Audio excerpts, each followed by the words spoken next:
I just got the creepy spider toy. Look at that. Look at Boo.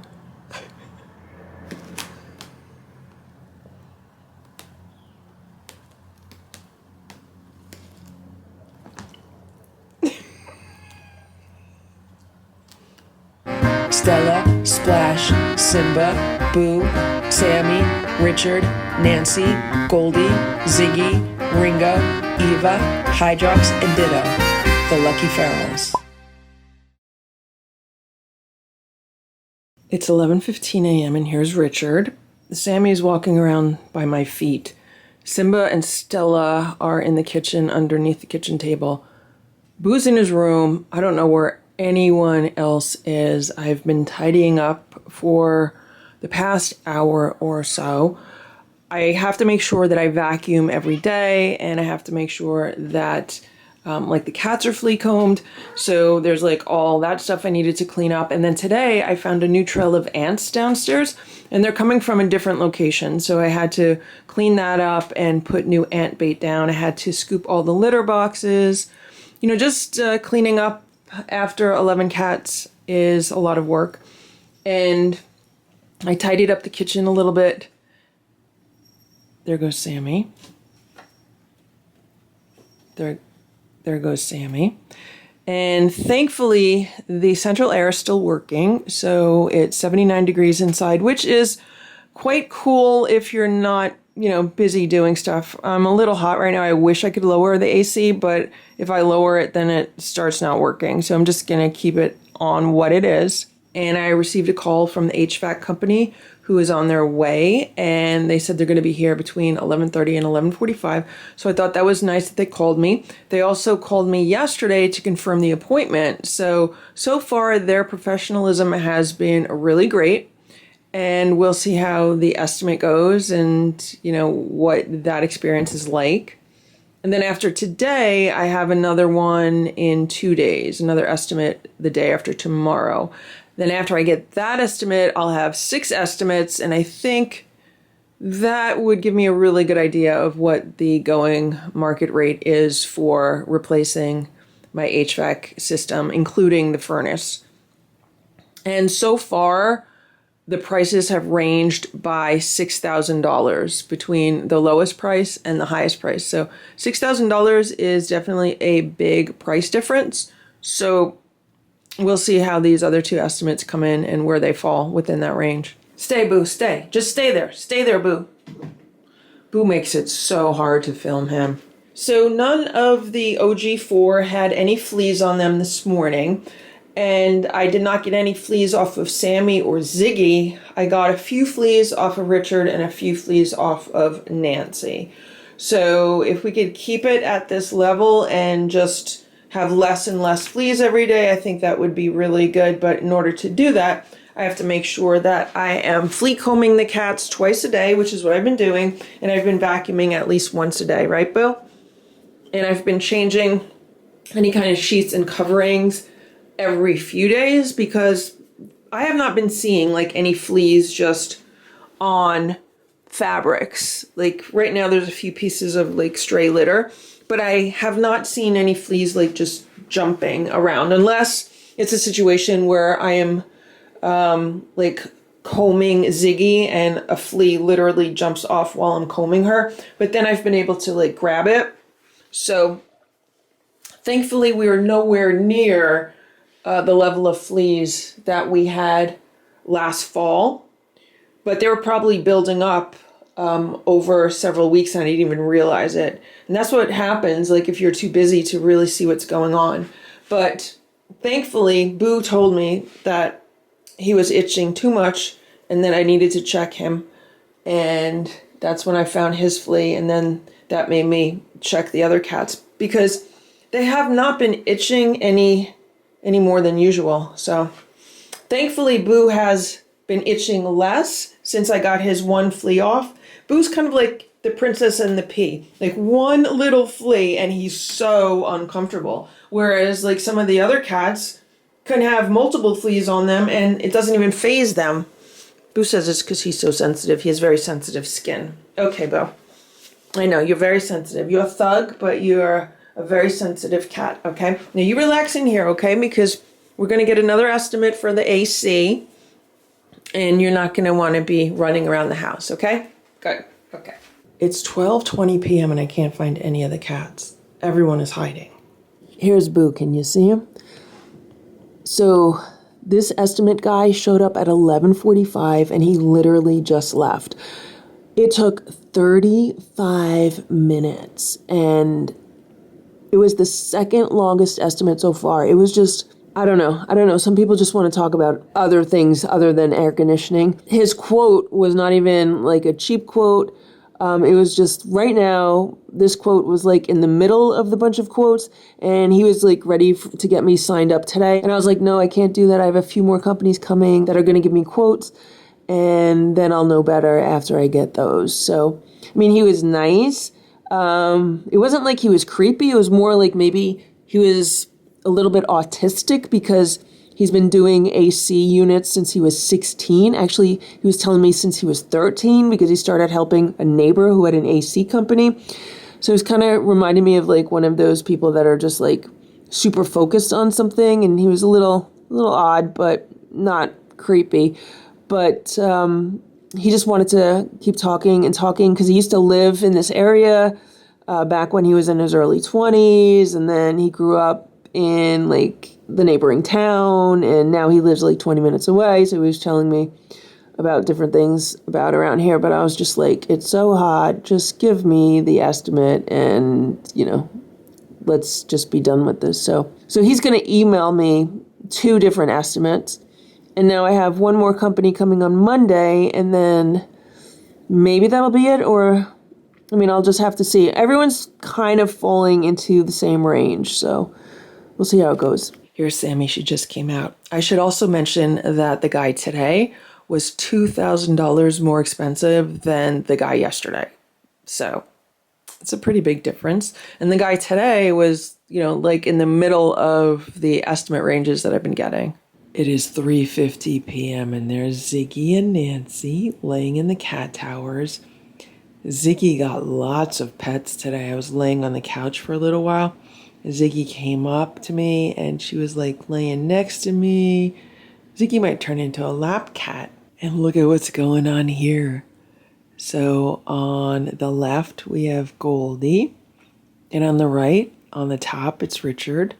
Sammy's in the middle and Ringo's on the bottom. And yesterday, I started redecorating the bunk bed for the cat. See how on top there's like wood? And that's contact paper. And I tried wrapping it underneath the like platform or the shelf. And it's not sticking correctly. So I might have to just trim it differently.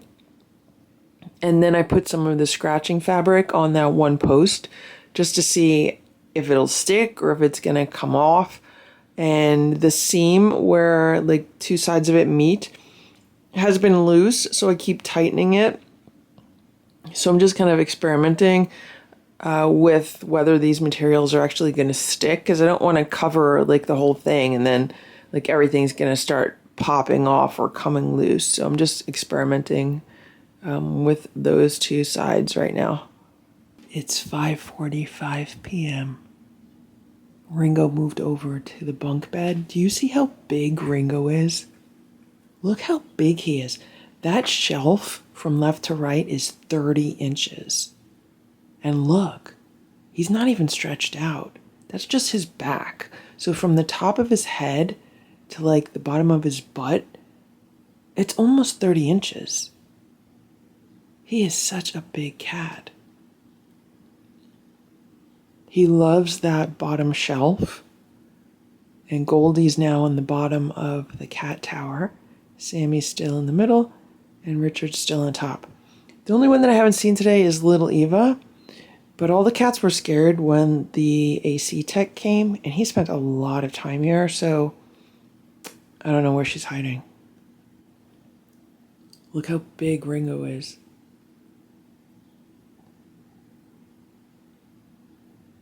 And he has like racing stripes down his back.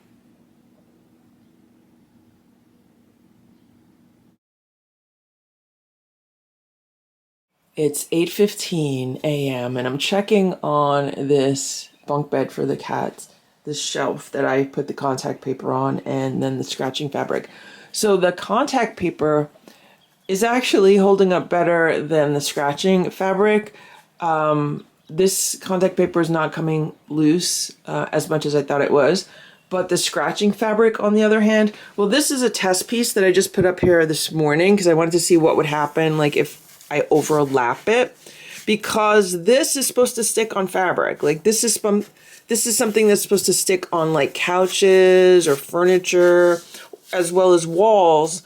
So I said, let me see what happens if I like overlap it by an inch. Will it stick to itself? And it already came off. So I just pushed it back down. We'll see if it lasts.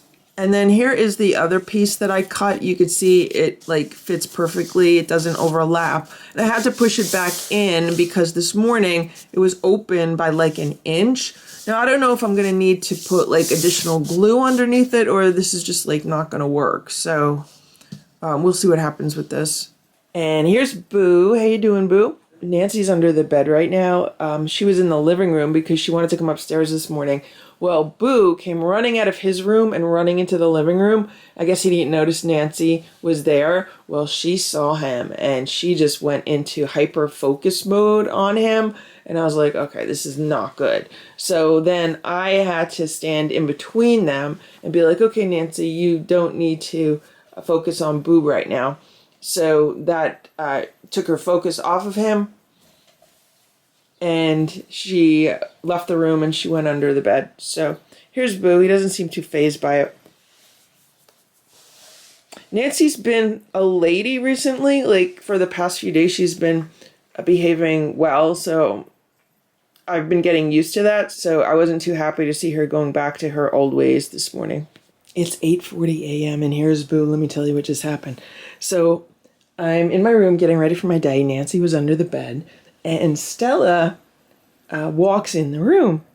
And the next thing I know, I just see like a flash. And Nancy comes out from under the bed. And Nancy was chasing Stella down the hall. And I looked. And Stella was hopping like a jackrabbit. Like it was so cute. I was like, oh my gosh, Nancy could actually be good for these guys because, you know, sometimes they don't want to play with me. So like I'll take out wand toys in the morning or we'll try to have some playtime. And they're like, no, we don't want to play. Just give us our breakfast and that's it. Or it might be the same thing for dinner. But with Nancy, like they'll run around. You know, if Nancy is kind of like chasing them. And honestly, I don't think she really does it maliciously. I think she does it more in a playful manner. If you've watched previous videos, I've mentioned that she likes to ambush the cats, meaning she'll run right up to them and then like stop short. So it's not like she's running up to them and then attacking them. There was that one incident a few weeks ago where she put a paw on Boo's back. But it did not escalate into like a big fist fight or anything. So I don't know. I'm thinking maybe Nancy would be good for the OG4 to keep them on their toes and to give them a little bit more exercise. Right, Boo? Because when she's around, they stay more alert. So what happened was she ended up in the kitchen with Stella. And I walked into the kitchen and I was just wanting to see what was going on. Stella was underneath the kitchen table. She was growling at Nancy. Nancy's tail was all big. So she's like, what's going on here? And I opened the door. She went downstairs. Okay, Boo? So I'm going to finish getting ready for my day. And then I need to flea comb all the cats. We're on a twice a day flea comb schedule and once a day vacuum schedule. Here's Stella. Stella, you were so cute jumping like a jackrabbit. Her hind legs were going. For breakfast today, my cats are having homemade raw food. This is turkey-based food with a sprinkle of VetraScience Perio support on top, along with a few Origin Guardian 8 crunchies. Good morning, Sammy. Good morning, Goldie. See this little box? That's from a case of Fancy Feast Naturals. And Sammy was trying to sit in it last night. Sammy's so small she probably could sit in it. I don't think she could lay in it. Look what we have here. Who is this? Someone is under the sheet. Who is that? Is that Richard? It's Richard. I can tell. Just by the vibe it's giving off. Hey, Richard. Hey, Ziggy. So the first thing I have to do today is flea comb everyone down here. And then they're going to have breakfast. We might have some playtime also.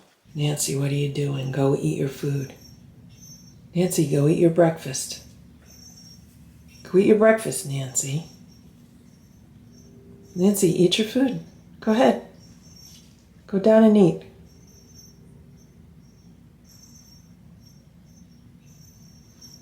Nancy, you want to go upstairs?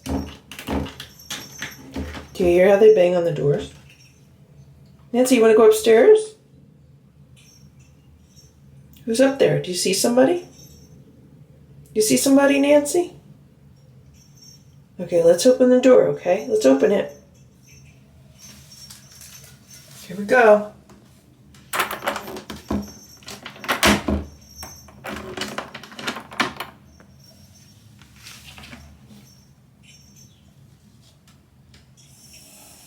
Who's there? Oh, it's Boo. Okay, finish your food, Boo. Were you eating? You finishing your meal?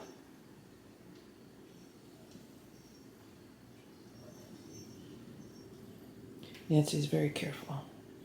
It's 12:45 and I am cleaning up what's left over from breakfast because the Lucky Seven did not eat all of their breakfast, so I'm going to put it away for a snack for them later or for part of their dinner. But what happened was I was by the back door and I wanted to go outside to see how hot it is right now. It's not too hot today. Right now it's about 86 degrees and for the past few days it's already been up in the 90s. And when I opened the back door, the skinny tabby must have been near the patio chairs because it went running to the back corner and it dove under the fence. And then I heard I don't know if it was attacking a squirrel or something, but this morning I heard a noise on the patio and I checked the security camera footage and the cat was going after a squirrel. It was trying to hunt a squirrel.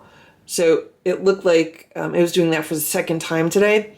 So I'm going to put out some raw food for this cat because I already saw it hunt several birds from my yard and now I see it hunting squirrels. So it's obviously hungry. It wants to eat.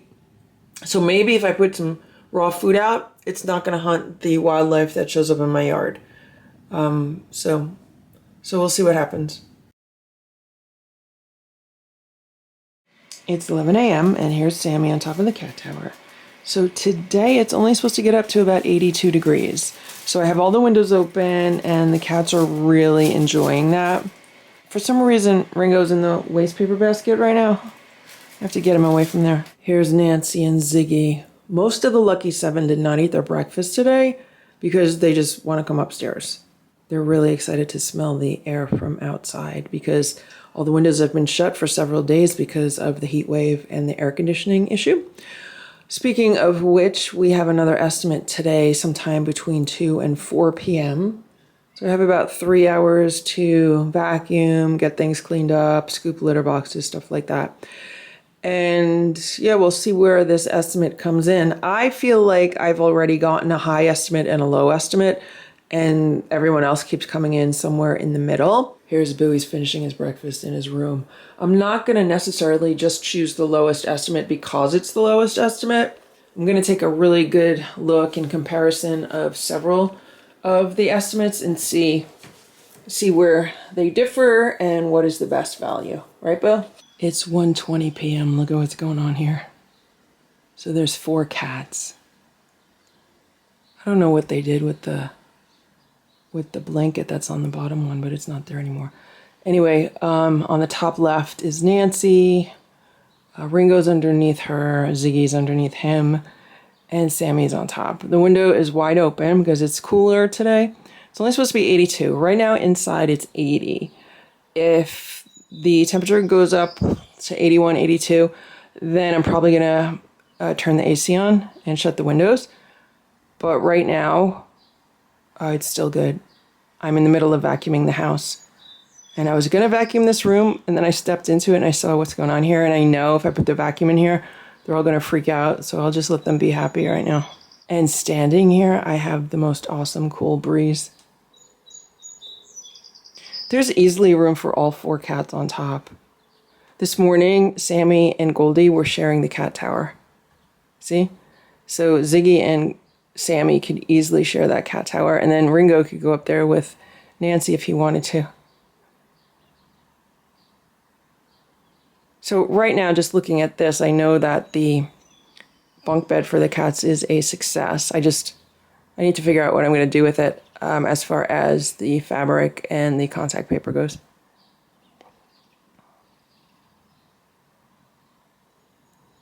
Look at what's going on outside. So I went out earlier today to take some garbage out, and he ran from the patio to the side of the house. And then when I was cleaning up the breakfast that the Lucky 7 did not eat, so what I've been doing is I give them their breakfast, and if they don't eat it within like an hour or so, then I clean it up. I actually leave a few plates of food down there, like a few half-eaten plates, which they can nibble on if they want to. But like today, I cleaned up like 4 plates that weren't even touched. Oh no. Oh no. Okay, he's peeing. So what happened was, when I was cleaning up the plates, I was like, you know what, I'm just going to take one of these plates outside and put it on the patio. And it looks like this cat ate the food because the plate is now upside down because of the wind. It's 1:32 p.m. and here's Simba, and Richard just attacked Simba. So Simba was laying on this dining room chair, and I was vacuuming here in the dining room. And Simba does not like the vacuum, so I was vacuuming like in the corner behind Simba, so he jumped down onto the floor. And the next thing I know, there was a big cat fight, and it was with Richard. So Richard must have been like in the living room, and then he just flew in here to ambush Simba. And I was yelling at them, and it broke up pretty quickly. There was some fur flying, so Richard ran downstairs with his tail all big. I shut the door, and then I checked out Simba. I was petting him all over, making sure that there were no like big wounds or anything. I mean, I don't know if he got like a scratch wound like Splash had, but I gave him a churu, and he's feeling a little bit better now. You know, he's all shooken up by that, but yeah, not good. It's 4:07 p.m. Here's Sammy and Ziggy. I got a shipment from Chewy. I have to open those boxes and put everything away. But I did not hear anything from the AC company that's supposed to be here today to give me an estimate. They're supposed to arrive between 2 and 4. I haven't had a phone call. No one arrived. So I just called the number, and it sounds like an answering service because they said that they'll have someone get back to me. It's just like, what is wrong with these companies? Meanwhile, the weather has gotten very windy today, very cloudy, very windy. I didn't think we're supposed to get storms today, but maybe we're going to end up with a thunderstorm. I should also mention that Richard has been in a timeout downstairs since the incident, and he wanted to come up at one point, but I opened the door, and he took one look at me, and then he ran back downstairs. Like, he knows when he's done something wrong, because after I checked on Simba, I went downstairs to check on Richard, and he was underneath the sheet on the couch. So he was, like, hiding from me, and every time I moved, he would, like, move to a different side of the couch. So I was like, okay, Richard, you know you did something wrong, so you could just hang out down here today. This is your timeout. It's 4:40 p.m. Here's Richard. He came upstairs. I opened the door. That's fine. He's under observation. So first I call the AC company because nobody shows up for the appointment, for the estimate. I leave a message with the answering service. Someone from the office calls me back and tells me that they'll have to reschedule it for tomorrow. Then the technician calls me and says he could be right over and do the estimate today. Well, it's now 4:40 and nobody has showed up. So that was over a half hour ago. And they're not far away. They're literally like a mile away. So I'm just so over it. It's not even funny. Like, I don't even think I would hire this company if they had a good estimate because they don't know what they're doing. Like, if they're going to screw up a simple estimate this much, like, how would I ever trust them with replacing an entire HVAC system? It's 5 p.m. and here's Stella, and the guy just showed up. So I'm happy he showed up because that means I don't have to carve time out of my day tomorrow. He was very, very nice. It was like an older gentleman that they sent over. He was very professional, but I do still have concerns about whether they would do a good job replacing the HVAC just because of all of the mix-ups, and he didn't seem like too sure of himself during the estimate, but he does have a lot of experience. But this company is more of like a plumbing HVAC company, and I really think their strength is more with the plumbing. So I'll see how the estimate comes in at, but I don't know. I don't have a lot of high hopes for this one. It's 8:15 p.m. Look at what's going on here. Nancy and Richard are sharing a cat tower, and Nancy has her arm around Richard. Do you see that? He is such a mama's boy if Nancy's the mom. And if not, the two of them are just like, they're so bonded. There's Ziggy next to them. They're really happy to have that extra bunk bed. And there's Ringo. So they've been in here with the door shut for a few hours. I had to go out for a while. I just got back. And I came in here because I want to go for a walk, but it's cold out. And I'm going to grab like a sweatshirt.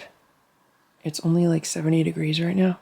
So it's a little chilly compared to the 95-degree weather we've been having. Hey, Nancy. Here's Goldie and Sammy. Goldie loves Sammy. And today, when some of the cats were separated from each other, they were definitely dealing with separation anxiety. Because when Goldie was in my room and the door was shut, but Sammy was outside here, like Goldie was just meowing and meowing and meowing, and then I had to let her out so she could be near Sammy, right? And then Ziggy was meowing and meowing and meowing, and she had to be let out so she could be near Goldie and Sammy. And when Richard was downstairs with his time out, he was meowing because he wanted to be near Nancy. So these guys have a hard time being separated from each other. It's almost 1 a.m. and here's Stella, and I am up way later than I want to be. And one of the reasons why is because some of the lucky seven did not want to go downstairs to eat their food. They were too happy up here on the bunk bed and looking out the window because the windows were open today. It was Ringo, Sammy, and Ziggy. And then they were underneath the bed for a while because, they didn't want to go downstairs. So finally, Ringo went downstairs and then Sammy went downstairs. Then it was just Ziggy up here. And Ziggy was completely happy up here. So I was like, okay, well, if she wants to stay up here, she could stay up here. But then Nancy wanted to come upstairs. So I was like, all right, Nancy, come upstairs. Like, what am I going to do at that point? I don't know, 5-10 minutes go by and I'm in the kitchen. And then I see Nancy with Ziggy. So I guess Nancy came up to get Ziggy. And the two of them walked downstairs. I opened the door for them. They went downstairs. I gave everyone downstairs some crunchies, made sure everyone had their dinner, and came back upstairs. And a little while later, Nancy wanted to come back up. And Nancy was up here for a while. She was on top of the cat tower. Stella was here on the bed. And, Stella, growls at her a little bit, maybe hisses a little bit. But for the most part, other than that, they've been getting along okay. I'm proud to report that Nancy did not try to ambush or attack anyone. Finally, she said she had enough with the window, and I walked her to the steps, and she went downstairs, and I shut the door, and now I'm going to go to bed. I mean, I don't want to be up until 1 o'clock in the morning. I wanted to get to bed before 11, but that did not happen. So here's Stella. Boo's in a cat tower by an open window. Simba and Splash are by open windows. All the cats are super happy to have some fresh air today with windows open and, that kind of stuff. So, I'm going to bed. It's 8:14 a.m.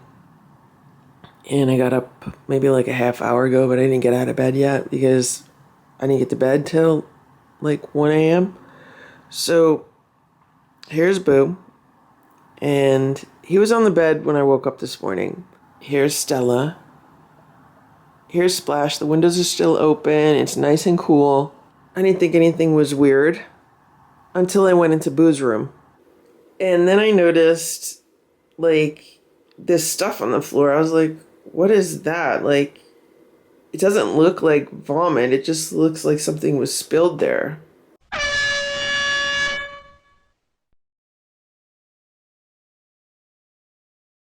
And then I came over to the window and I saw this. And I was like, okay, who did this? So I had to look at the security camera footage. And it was Boo. And he did it at around 5:15 a.m. Not happy about that. And look at what's going on outside. So there's the skinny tabby. We need to figure out a name for him. I'm pretty sure it's a him.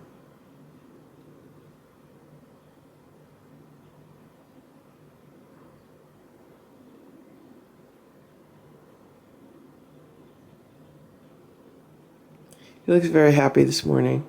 So after I watched the security camera video of Boo vomiting this morning, my theory is that he ate leftover food that was left on some plates in the kitchen last night when I went to bed because I thought the cats would finish it. Usually Simba likes to finish it. I think what happened is Boo finished it this morning and he ate it too fast and then he vomited. So let's go in the kitchen and let's see what's going on with those plates. These are the plates of the leftover cat food. It was the Merrick rabbit pate. That's what the cats had yesterday. And Boo definitely ate some of what was left on the plates. I mean, there wasn't that much left on the plate, so I don't know. Maybe he has an upset stomach from eating this for dinner last night. It's 10:30 a.m. Here's Stella. She's eating her breakfast. Richard is meowing at the door. Here's Simba. He's finishing his meal here, or he was until I put the camera on him. The reason why is because he heard me give Nancy some crunchies. Boo's eating in his bedroom because he didn't want to eat his food without a topper. And when I went to get the crunchies, he walked down the hall, saw Nancy, and I was like, okay, Boo, you want to eat in your room? I'll put you in your room with the door shut. So he walked in here. I shut the door, and he's happy eating. And there's Nancy. She's under my bed, and I gave her a plate of food with some crunchies and also some raw food. She can eat it if she wants to. I might shut the door so she's not distracted. But she wanted to come up and be with the older cats this morning, so I let her up, and she's been behaving, so that's good. Sammy was up here for a little while, and then she wanted to go back downstairs. But I don't want to jinx anything, but, you know, maybe Nancy's learning. Lady Nancy is being a gentlewoman, a gentle cat, right, Lady Nancy? It's 12 p.m. and here's Boo. He's hanging out on the play rug. He's been laying here today. And I got 2 toys for the cats yesterday at Petco.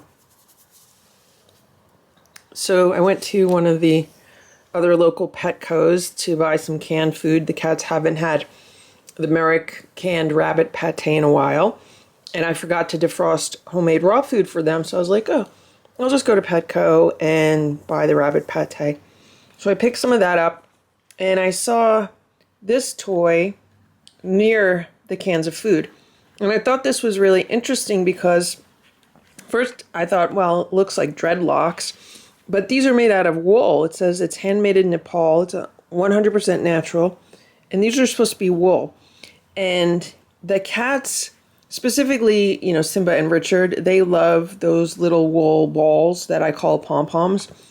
And I thought maybe that the cats would like this. Boo loves any kind of toy that's like a wormy toy. This is what I call like wormy toys for them.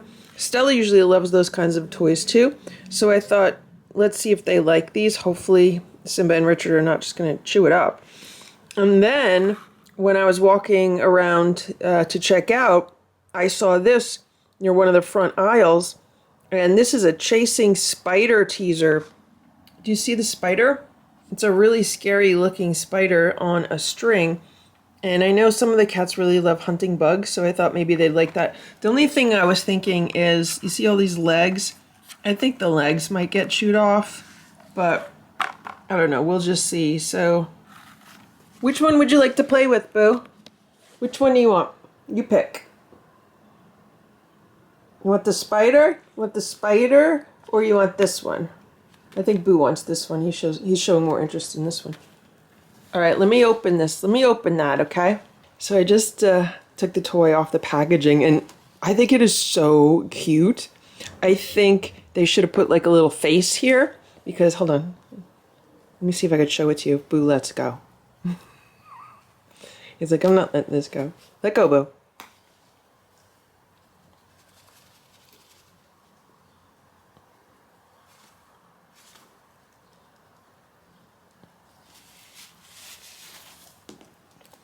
He doesn't want to let go.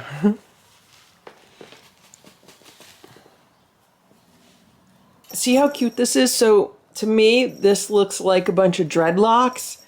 And if they put like a little face right here, that would just be so cute. Like a Rastamon. Want to play, Boo? You don't want to play? Are you going to play? You don't want to let go?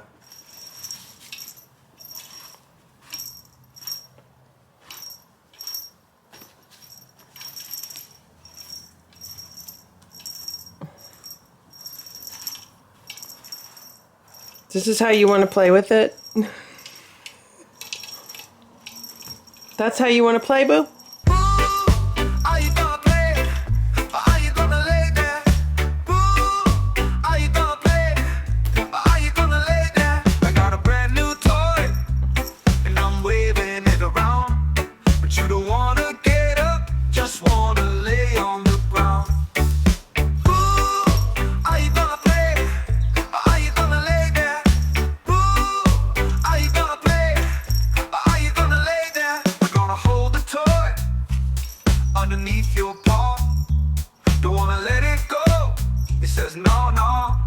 This is how Boo likes to play.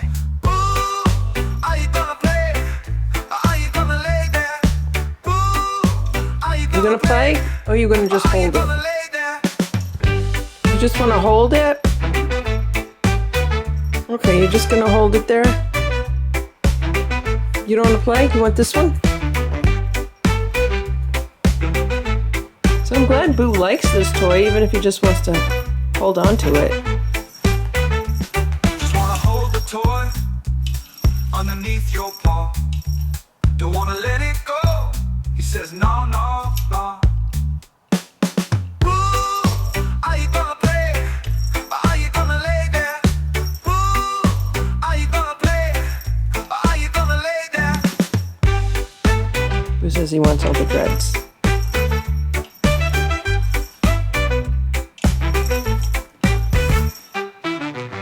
Okay. I just got the creepy spider toy. Look at that. Look at Boo.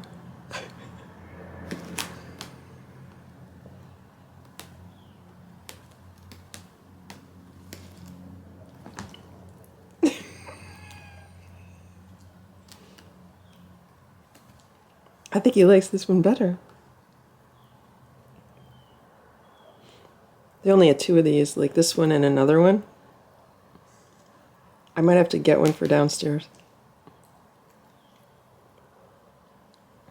Thank you to everyone who sent Petco gift cards, because I used a gift card for this purchase.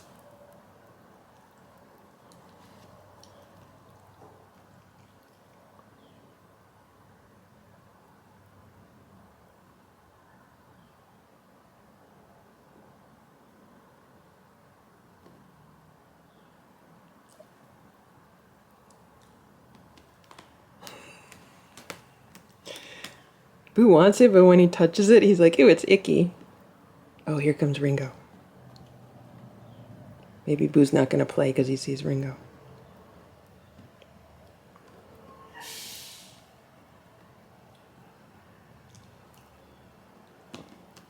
Boo doesn't want the bug on him.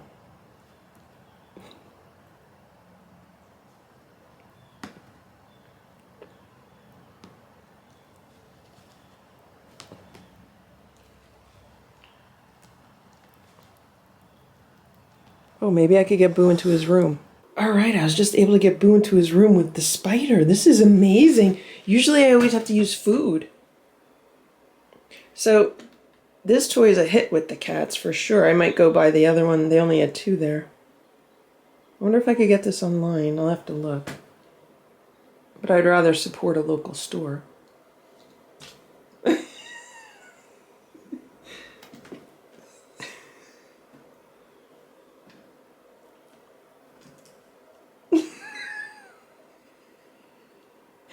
Boo's so funny. He like doesn't want to touch it.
I'm sorry if the camera's shaky. I can't stop laughing.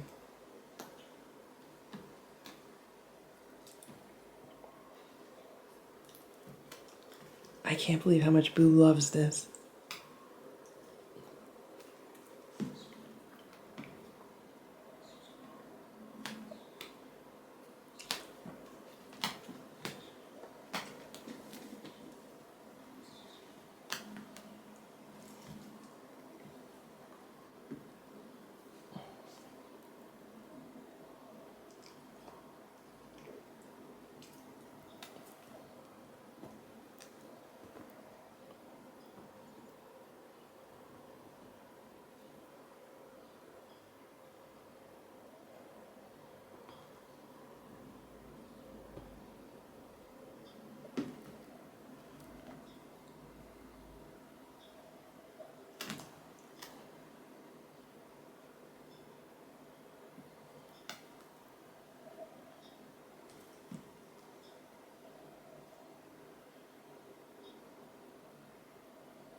Okay, so I put Boo in his room right now because I need to go outside, water all the plants because it's going to be like 95 again today.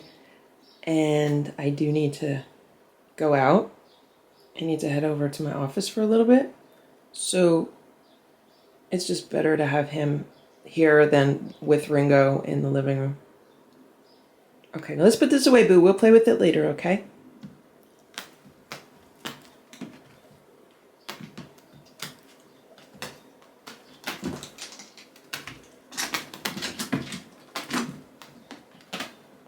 Okay, good job, Boo. Good job. I'm gonna put the air conditioning on, and we'll play later, okay? All right. Let's see if Eva likes the spider. See, Eva? Is she gonna like the spider?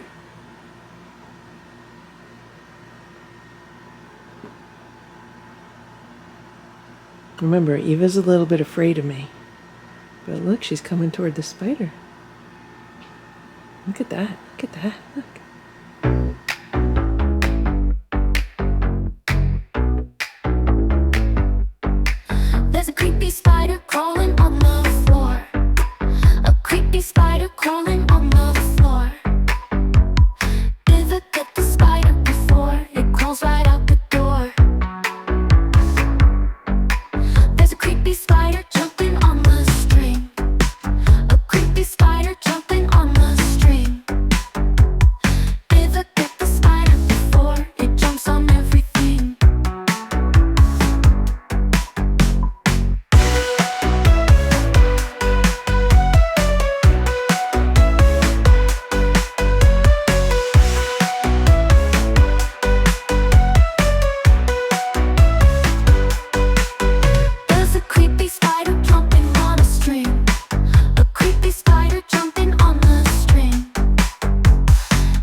It's 1:15 p.m. and look who came upstairs. It's Eva. Little Eva came upstairs. Here's Nancy. Maybe Eva's looking for the spider.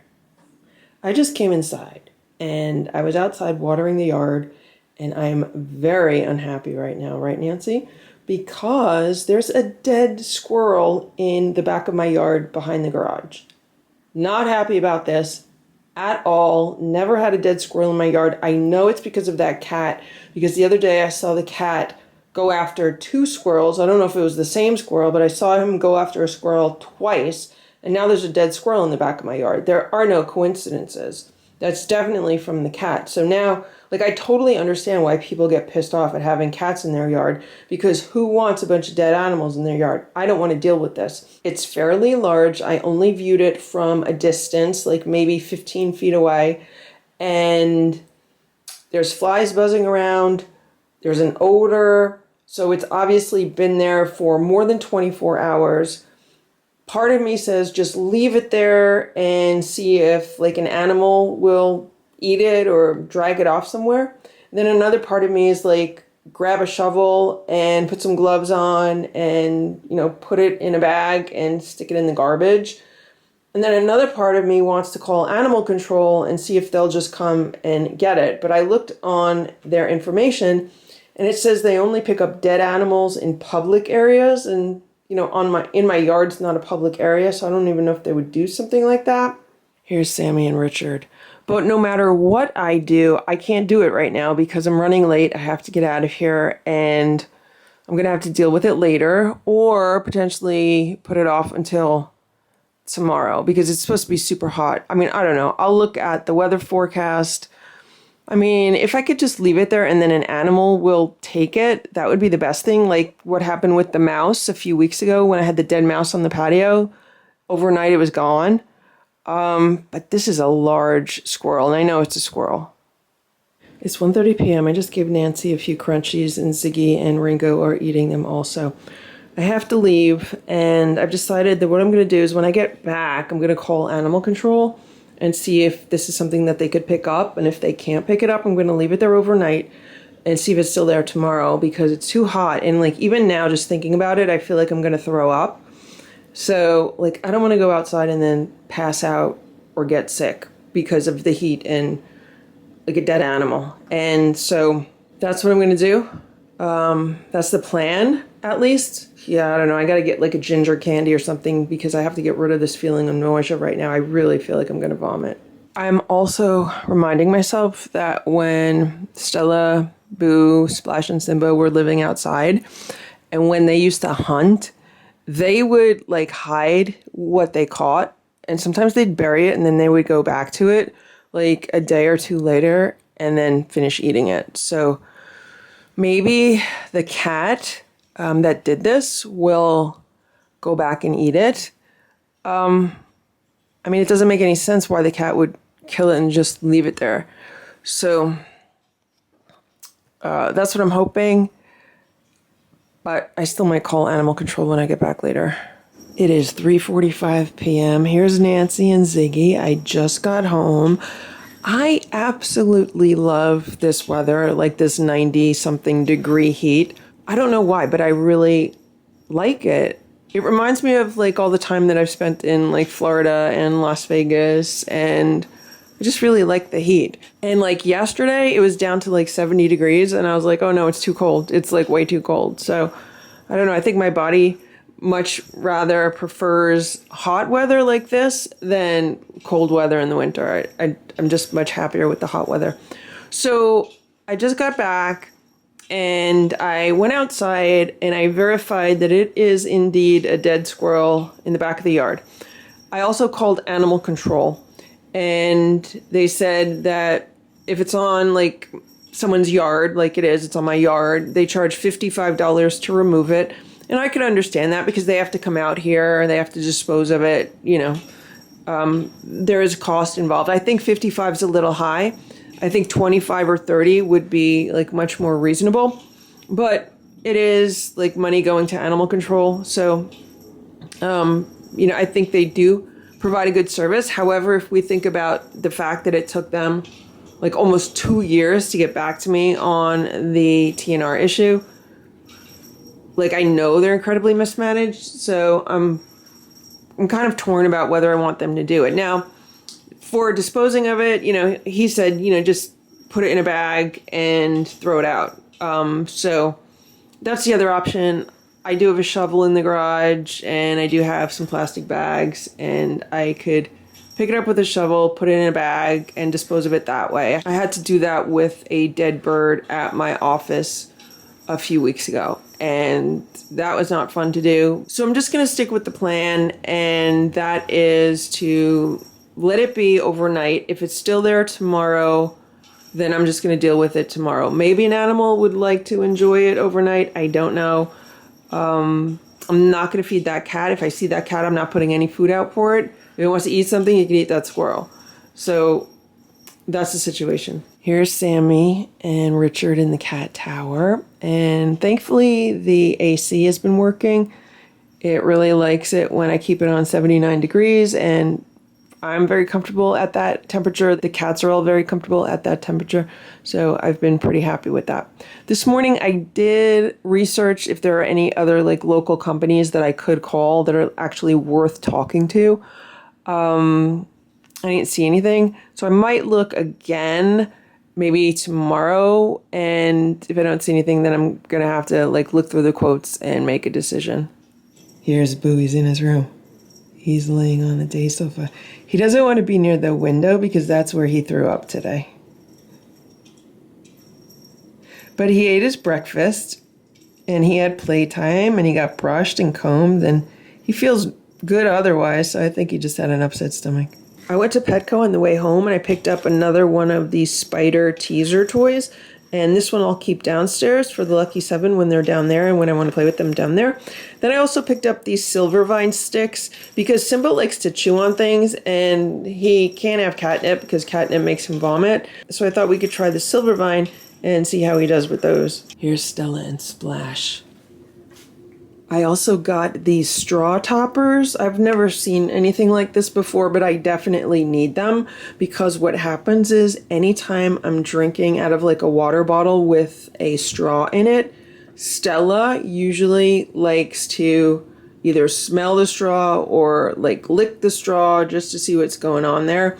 And I don't know if any of the other cats do also, but she's the one that I've caught doing that, especially if I keep it like on my night table next to my bed. So I always have to like put something on top of it so she doesn't do that. But now with the straw toppers, this should solve that problem. Look how cute this is. And it's like a perfect match for this cup. I got this cup for my birthday, and you see it has all cats and flowers on it. Isn't it cute? And Stella loves trying to drink from the straw, but now she can't because it has a flower on it. Stella's not too happy about that. You can smell the flower, Stella. You can still smell the flower and enjoy the flower. It's 7:15 p.m. and look at what's going on here. There's 4 cats. There's Ringo, Sammy, Goldie, and Richard. And I have to run out for a little while. I hope to be back by like 8:30, 9 o'clock. It should only take me like an hour to go out and do what I need to do. It's a work project that I need to work on. So, yeah, I think I'm just going to leave the cats like this. They should be fine. Here's Stella and Splash. And Simba just got some cat treats from me in the kitchen. He's been walking around. So I put him in Boo's room because I don't need any problems between him and Richard while I'm gone. And then when I come home, I'll give everyone dinner. I still have to scoop litter today. Just trying to get like a million things done. It's 7:20 p.m.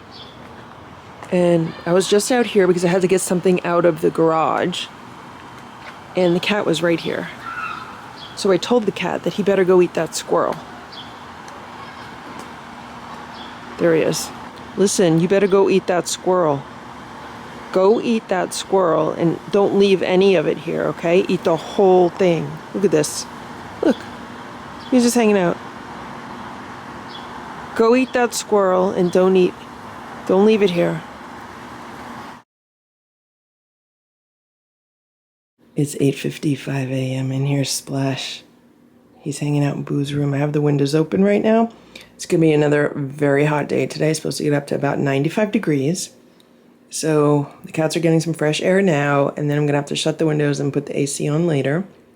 Thankfully, it's still been working. And I wanted to show you Boo because he's been laying on this toy all morning. The minute I put the camera on him, he has to move.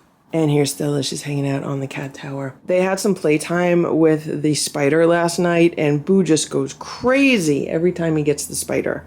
And Simba was like mad at Boo because Simba wanted to play, but Boo was just like way too exuberant. So finally, after, I don't know, 10 or 15 minutes, I had to put the spider away. I can't leave the spider out where the cats will see it because they'll just go crazy. Hey, Boo. It's about 10 a.m. We're playing with the spider before the cats eat their breakfast.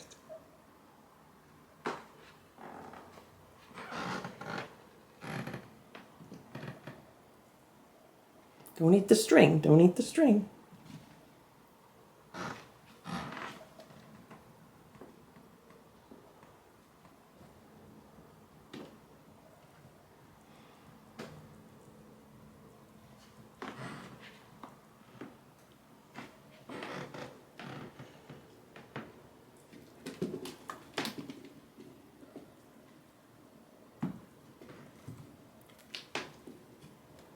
It's a jumping spider, Stella. Stella, it jumps.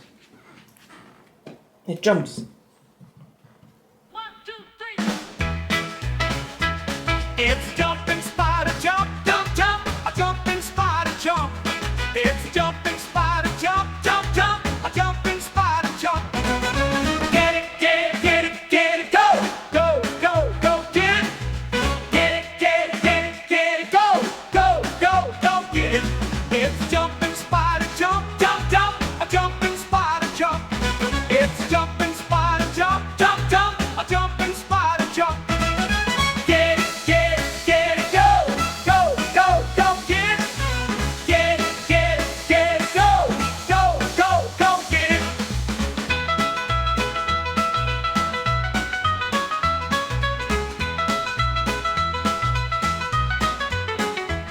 It's a jumping spider, jump, jump, jump. A jumping spider, jump.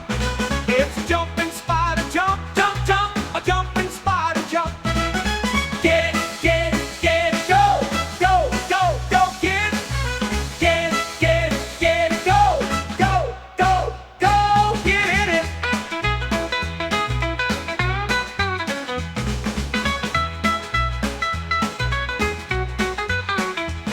It's a jumping spider, jump, jump, jump. A jumping spider, jump.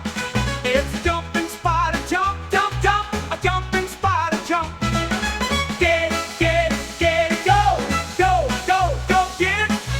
Get it, go, go, go, go, get it.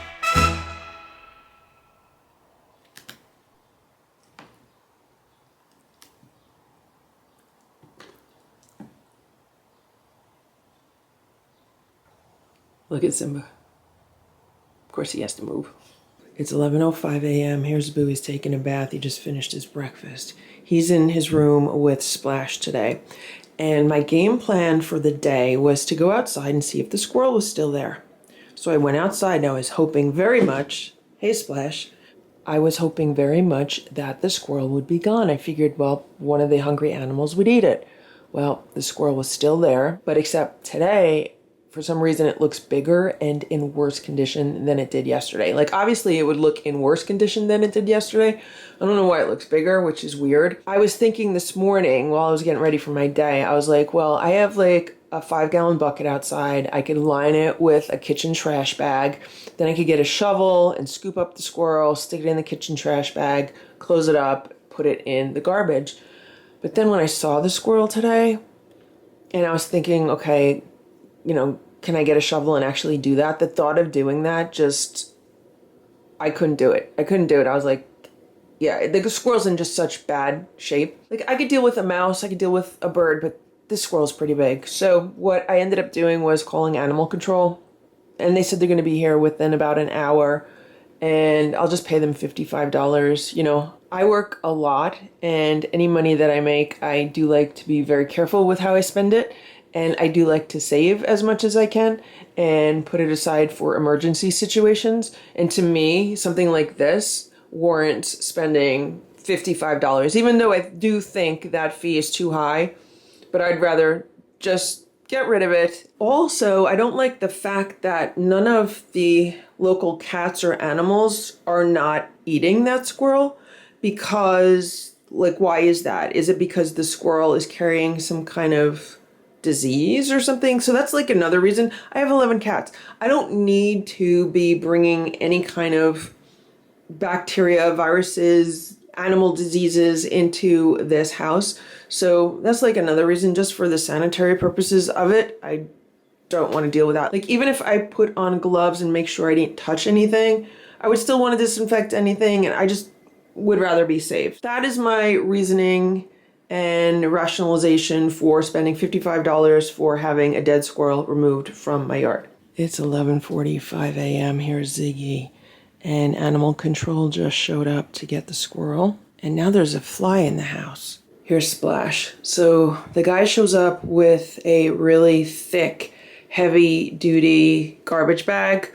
It was green, and it was large. It was probably a little bit bigger than a regular tall kitchen garbage bag, but not as big as like an outside black garbage bag, if that makes any sense. He didn't have anything else with him, no gloves, nothing. And what he did was he put his hand inside the garbage bag, and then he picked it up that way, and then he like turned it inside out, and then he cleaned up whatever was left on the ground, and then he knotted the bag and threw it in the back of the truck. And he basically just said, stay away from that area for like the rest of the day, because any remains from the carcass have to, like dry up and then be absorbed by the ground. And I was like, that's fine. So he was very nice about it. He says he does dozens of these every day, so he's used to it. And I'm just happy that is taken care of. One less thing to think about, one less problem to deal with. Now maybe I could get a video done. I've been working on a vlog video for like the past 5 days. But between the air conditioning situation, work stuff, the dead squirrel, taking care of 11 cats and dealing with house stuff, it's been taking me much longer than anticipated to do. So hopefully I could get it done today.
It's 7 p.m. and look at what's going on here.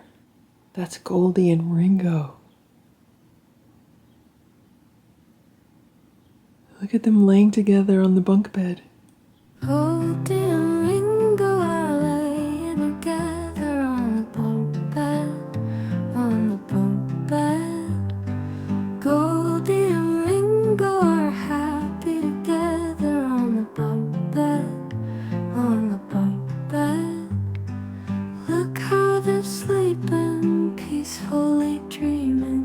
holding on to each other. Look how they're resting, it's such a blessing that they got to stay together.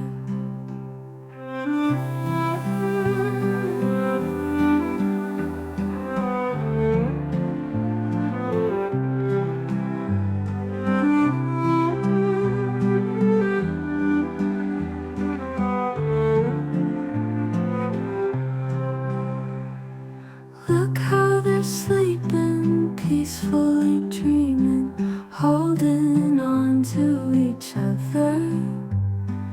Look how they're resting, it's such a blessing that they got to stay together.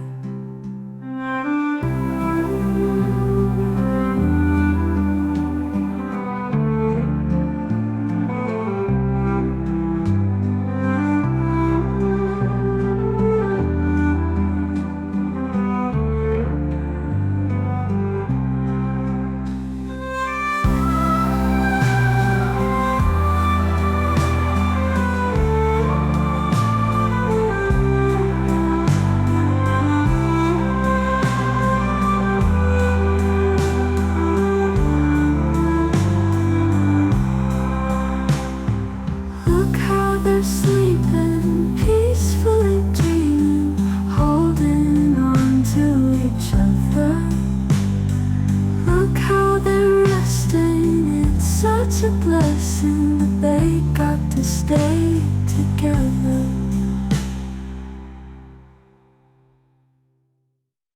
It's 7:30 p.m. Look at these babies. Look at Goldie and Ringo sharing a shelf.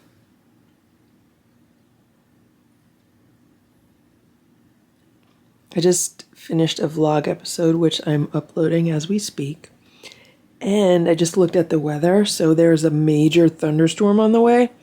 So I have to go around the house, scoop all the litter boxes, take out the garbage, go outside, shut the greenhouse, like get everything ready for this thunderstorm. It looks pretty bad on the radar. So I want to make sure I do that now.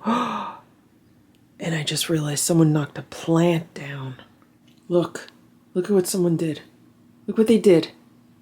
Look at this. I just picked up the plant and no one's even moving. They're so comfortable, they're not even moving.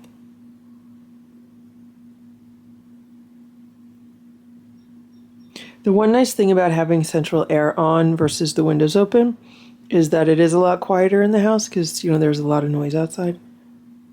And right now the central air is on. Look at what's going on in here. Look. Boo and Splash are laying on the day sofa together. I just came in to scoop the litter. It's 7:45 p.m. I just scooped the litter, took the garbage out, shut the greenhouse. Look at who's on top now. That's Ziggy on top of the bunk beds.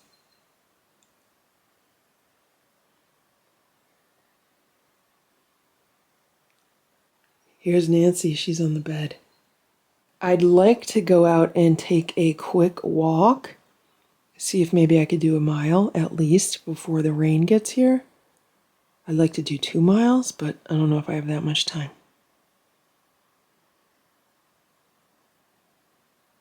It's still really warm out, which is nice.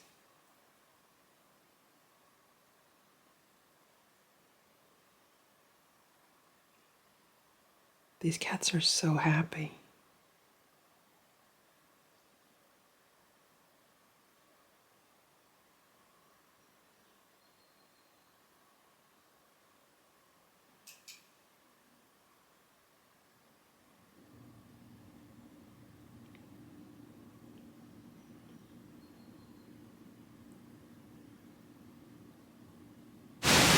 It is 8:30 p.m.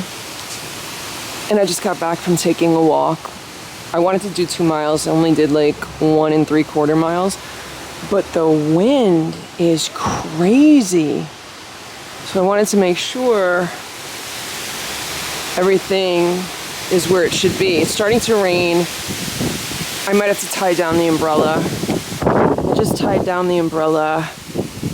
I don't think I'm gonna need to go outside for anything else tonight. starting to rain a little bit harder. I hope the storm passes quickly and uneventfully, but we'll see.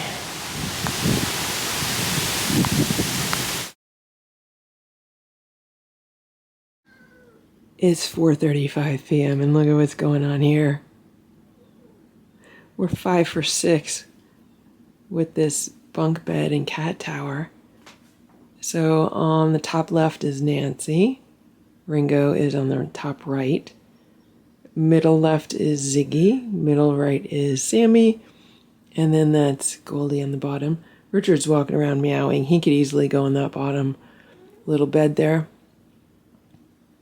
I'm working on my computer, getting work done, and it's a beautiful afternoon for a nap. Those pieces of like sticky fabric, the scratchy fabric, they're not working. They're not sticking to the poles on the shelf, and they're not sticking to the carpet on the cat tower either. So I am most likely going to remove those. But I probably will put more of the wood contact paper on the other shelves.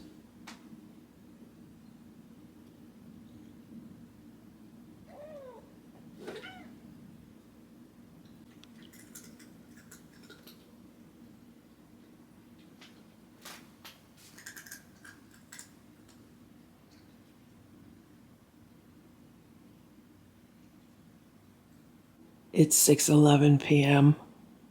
I just scooped all the litter boxes, and now I'm putting fresh water in all the water bowls.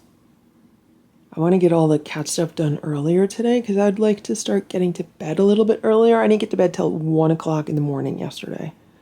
And then Boo woke me up a few times overnight, so I really didn't get much sleep at all. Anyway, here are the bunk beds. There's been some movement, although I don't know if the order is any different from the last time I filmed, even though the cats have moved around. Nancy's still on top left with Ringo on top right. Ziggy, middle left. Sammy, middle right. And Goldie, bottom left. Maybe they're picking their places and they're like, okay, these are our places. Because Ziggy was in that same bunk yesterday. Oh, no. No, it wasn't Ziggy. It was Goldie. Goldie was in the same bunk yesterday, but then she moved up to where Ziggy is now, and she was hanging out with Ringo in that bunk. Okay, so maybe they're not set on selecting their own bunks. But here's Nancy. Look, she's all spread out. She looks really big right now, even though she's a smaller cat. Like, today I saw her next to Stella, and she's just a little more than half the size of Stella. Maybe she's like 2/3 the size of Stella. Because the OG4 are big cats. Like, they're just big. They're like Ringo's size. Ringo's about the same size as the OG4. Except he's a little more lanky. He might be even bigger than the OG4. Here's Ziggy. Right now the AC's on, so that's probably why they're curled up. There's Sammy. There's Goldie. So we're missing Richard and Little Eva. Little Eva's downstairs. Little Eva comes upstairs for a little while, but then she goes back down. I think she feels safest down there.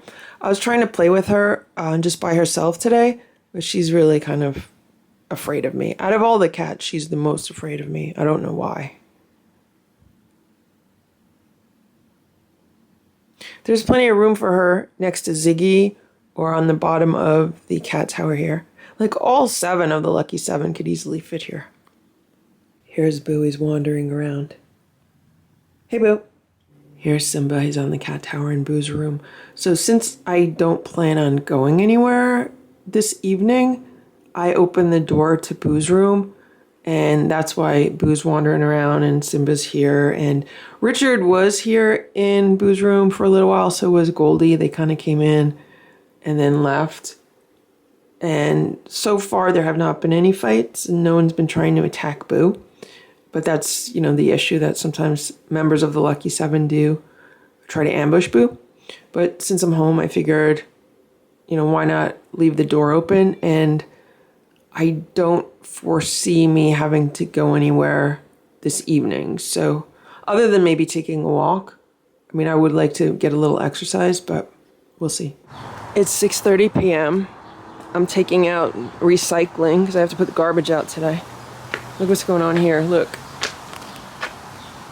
You see this? This is the little skinny tabby, who does not have a name yet. And he was hanging out underneath this plant rack today. When I shut the greenhouse, I saw him laying under there. And I've been in and out of the back door like 3 times within the past 5 minutes. He's just sitting here. He is not running away. Look at this. He just made himself comfortable.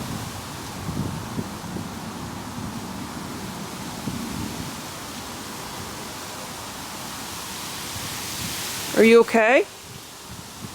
You okay? So right under the house here, there's still one of those Rubbermaid cat shelters. I probably need to open it up for the summer and like clean it out. It still has a bunch of straw in it from last winter. And I do like to change that out at least once a year. I didn't know if anyone had been using it this past year, so I really didn't touch it. It's 9:30 a.m. and look at Simba. He's on top of the bunk bed. Stella was up there also. There's a toy up there that I used to get Stella up there. Stella was on top of the cat tower, and she was like looking at the bunk bed and smelling it, and I was like, oh, you want to come up here? So then I got the toy. It was like a wand toy. It was the dreadlock toy, actually. And Stella was on top of the bunk bed for a while. Now Simba's on it. Oh, I think he gets a different view from up here. So like when the cats are in the cat tower, they get a view of the patio. And I think from the bunk bed, he gets a better view of the other part of the yard. Here's Stella. And we were all up really late last night. I didn't get to bed till after 1 a.m. So things are a little slow this morning. So we're a little bit behind schedule this morning. It is 10:45 a.m. And the cats all had their breakfast. They've all been brushed and combed. And the Lucky 7 came upstairs maybe 5 minutes ago. And there's already 3 of them on top of the bunk bed and cat tower. It's Ziggy, Ringo, and Sammy. Everyone is really enjoying the much cooler weather today. It is like a perfect day today. Right now, it's around 75 degrees. It's sunny, it's dry, it's just amazing. I'm going to try to get some of my work stuff done this morning and then definitely try to get outside for part of the day. I have to go enjoy this weather after the heat wave that we've had and all of the not so great weather. Here's Nancy, she's hanging out by this open window. And here's Richard, he's hanging out by this open window. We have to remember that the cats love smelling air, they love smelling fresh air.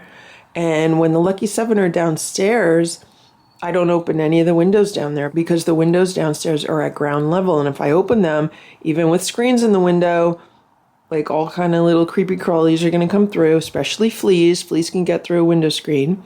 And also I just don't trust like ground level window screens with the cats. They could easily slash them and get through them. Also, I don't trust outdoor critters. Like I don't need like a raccoon, possum, skunk, anything coming in through those. So I keep those shut. So that's why when the Lucky 7 come upstairs, they all love hanging out by some kind of an open window. Now, the OG4 have open windows all night. Like last night, I had the windows open. It was really nice to get, fresh air. It went down to 60 degrees last night, so it was a big difference from the prior 2 weeks. And in the morning, they have their open windows. So right now we're on like the second shift. That's kind of how it goes. I have to like rotate the cats through their different activities.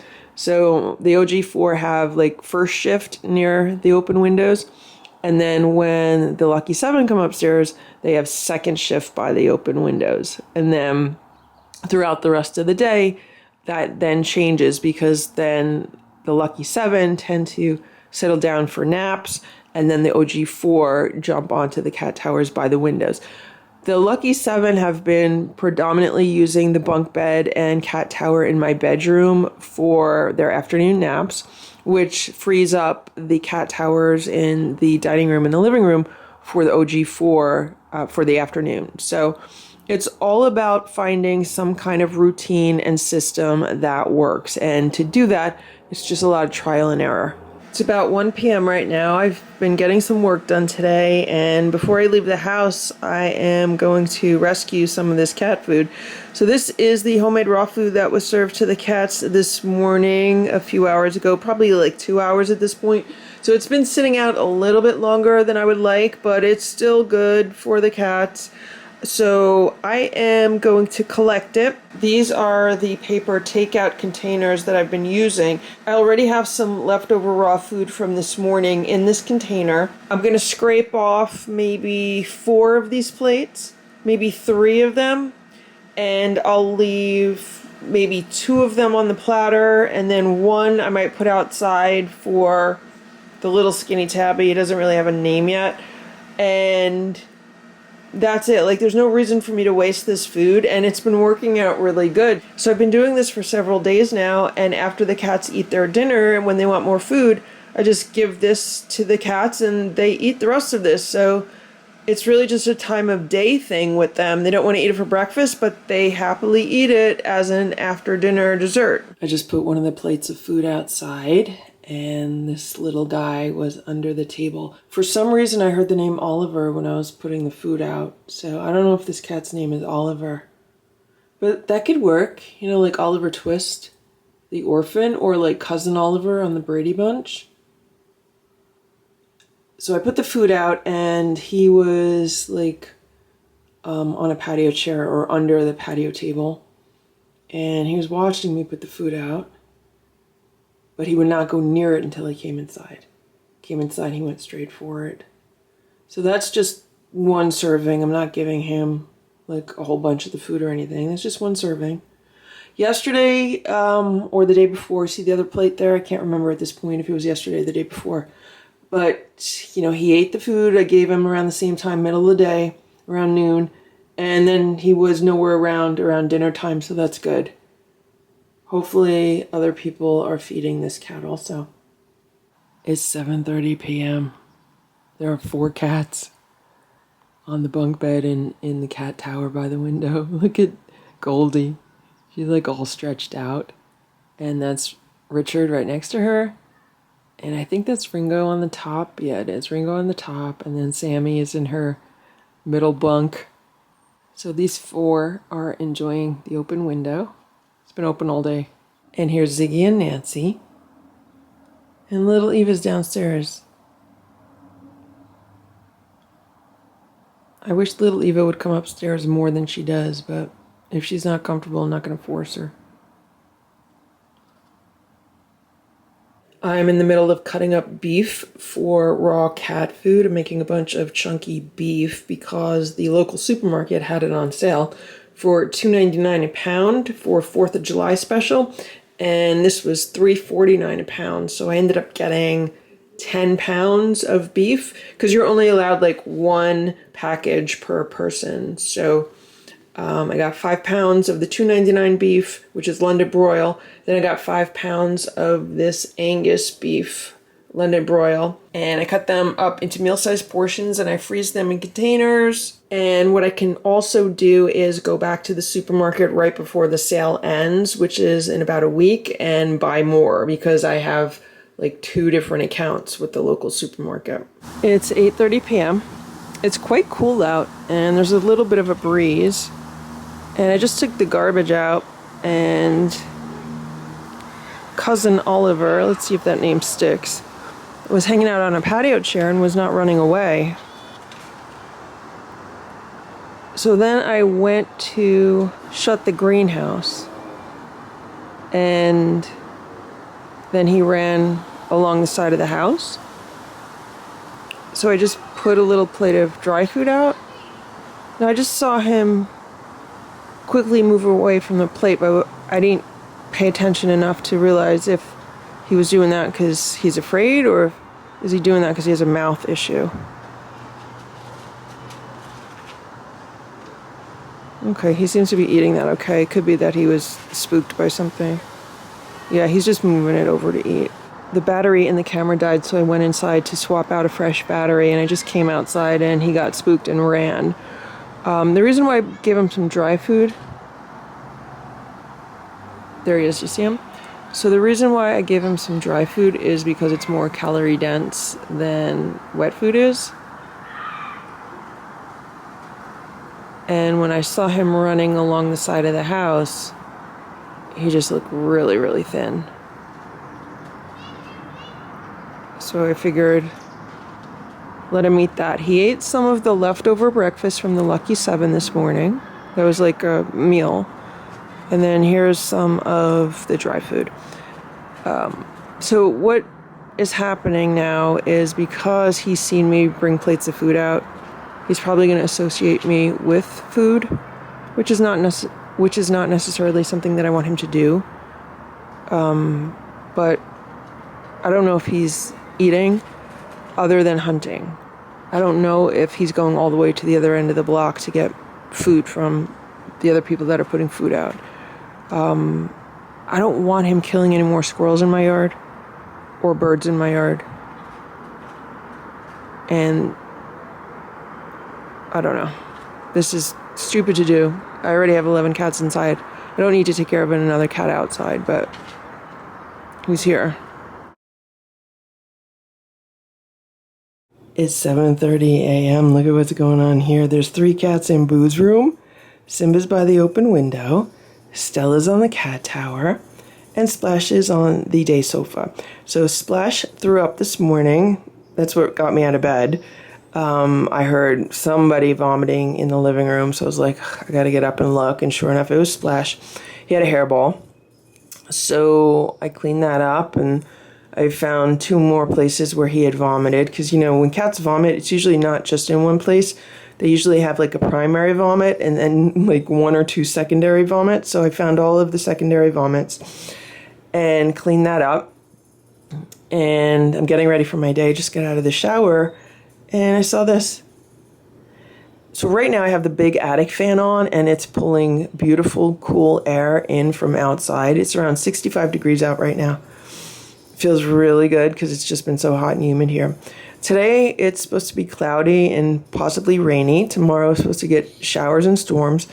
So what I'd like to do is get out early this morning and get some errands run.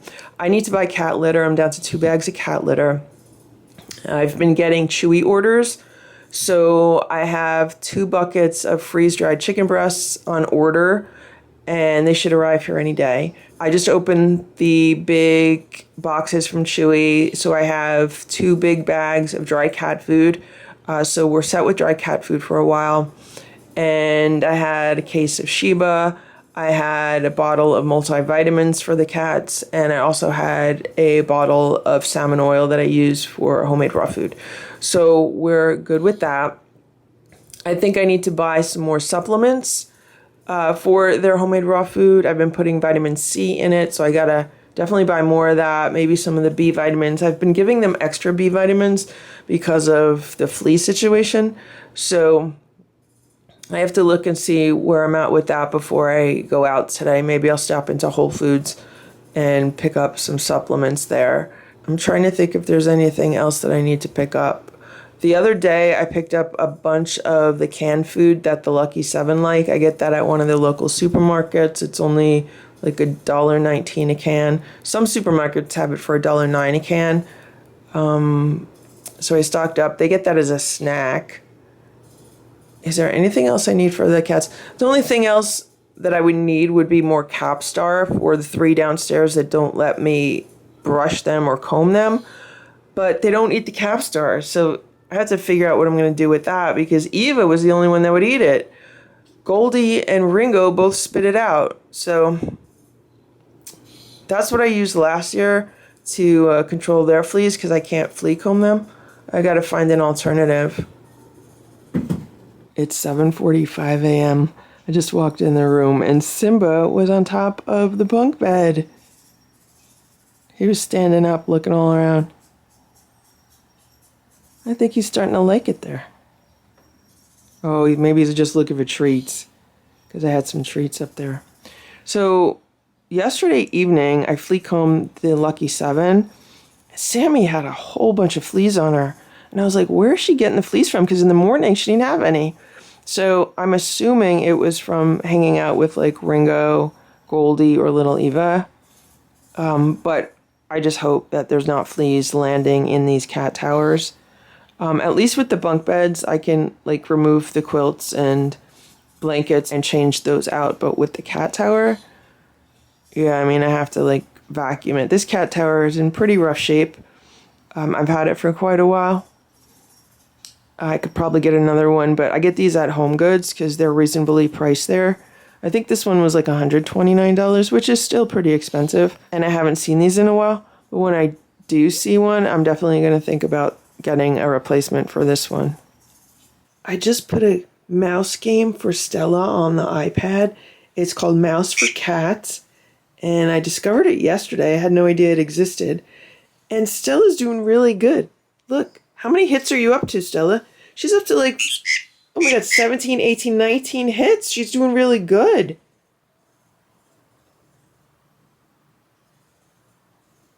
Did she stop playing? Oh no, she's still playing. She's really enjoying it. There's a lot of cat hair on this blanket and needs to be cleaned.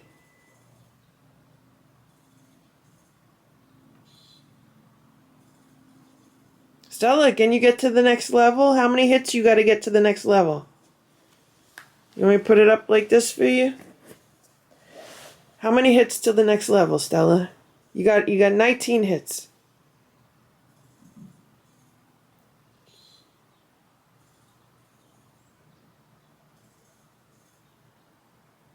Hit the mouse, Stella. Hit it. You want to hit it? Here, hit the mouse. Hit the mouse.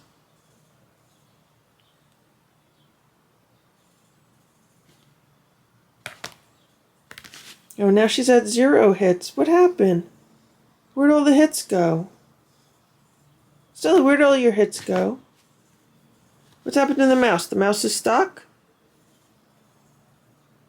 Where'd your hits go, Stella?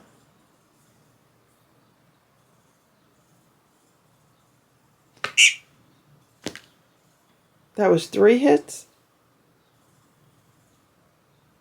I think there's something wrong with this game.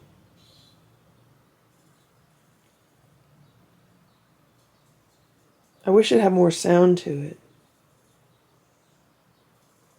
Little mouse squeaks or something. Well, I guess Stella's done hitting the mouse. She says it was a lot of hard work. I just gave Boo the mouse game. Is he gonna play it? I had to show him how to hit it. Here comes Simba. There's a gecko video on the TV. That's the noise in the background. Who's just staring at it? Hit the mouse, Boo. Boo, hit the mouse. Hit the mouse, Boo. Hit it. With your paw. Yeah, with your paw. Hit it with your paw. Hit it. Hit the mouse. Hit the mouse. Simba's watching. Hit the mouse, Boo. With your paw. Hit it. Hit it. Get it. Get the mouse. Yeah, get the mouse. Get it. Hit it, Boo. Hit it. For some reason, the hits, like, reset to 0.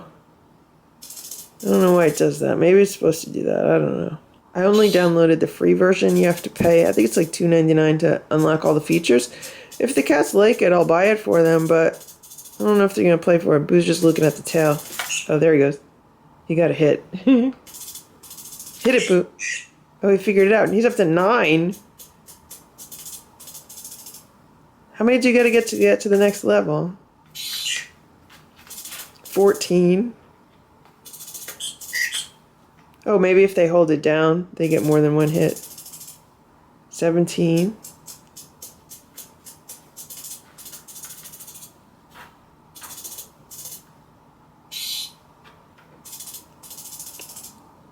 Hit it, Boo, hit it, hit it. Get it. Get it, Boo, get it.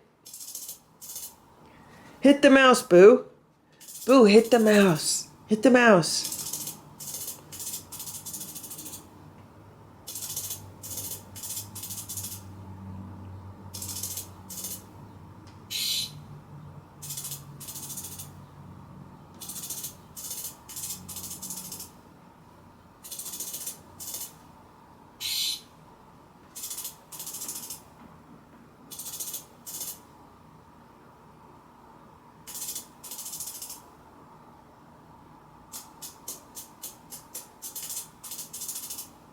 See, it's just reset to 0. I don't think that's right. I think it should maintain the score.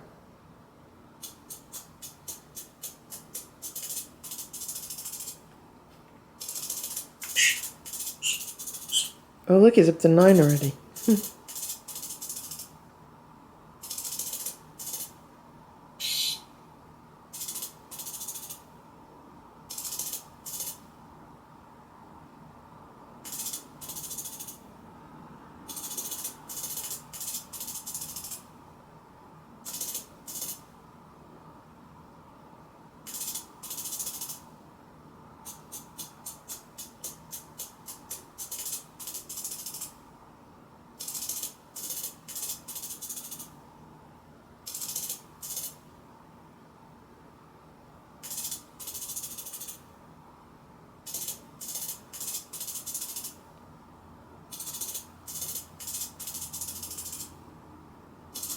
Well, it's definitely holding his attention, even if he's not touching the mouse.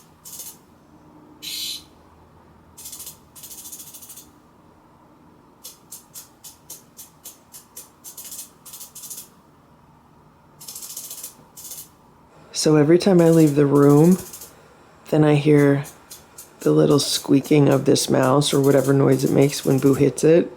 So I guess he feels self-conscious when I'm watching. Because when I leave, then he hits it. He was up to like 18 points again, but then it keeps resetting itself. Like right now he's back to 4. It's 9 a.m. and I just flea combed the OG4. Splash doesn't really let me give him a full flea combing, but maybe I'll get him later. I got a few swipes in on him. I got a little bit of combing on him. I did not find any fleas on Stella, Simba, or Boo, or Splash, for that matter. So that's good. At least they're staying flea-free. I don't know what's going on with those lucky 7. I mean, every day I comb them, and sometimes I don't get fleas, and sometimes I get a few fleas. Last night I got a bunch off of Sammy. I don't know where those come from. I think the key with that is Ringo, Eva, and Goldie. I got to figure out how to deal with them since I can't flea comb them. Boo and I are going to play with the spider for a little while because this is Boo's favorite toy.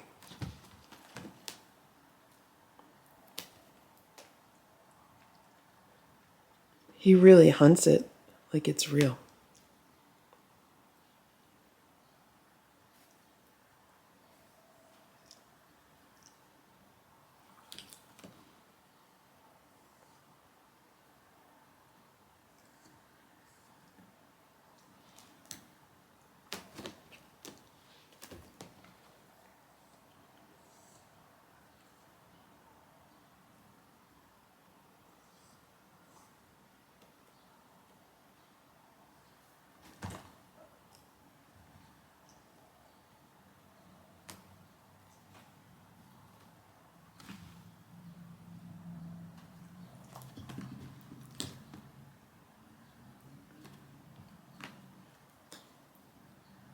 This toy will last until someone chews through the string.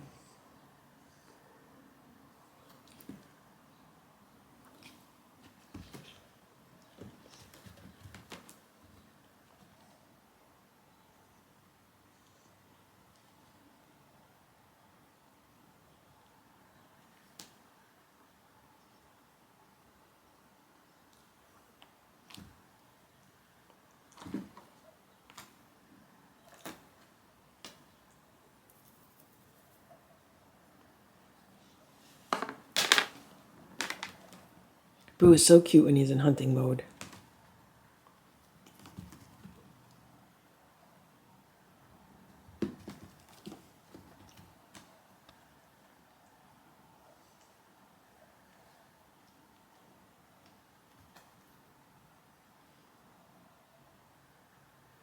Splash is watching from about 3 feet away.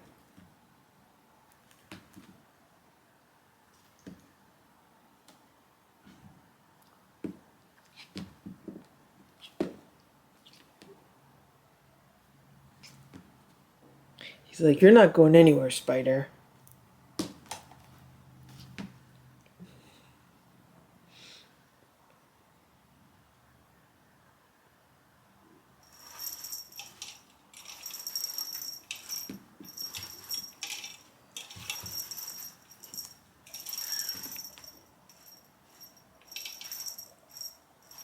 Stella just walked in.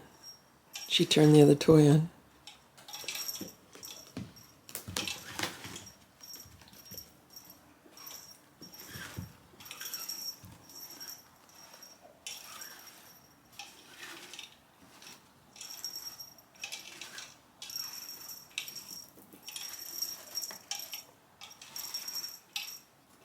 Now we got 4 cats hunting this spider. Simba and Stella moved over here. Boo's still here. He's giving him a turn.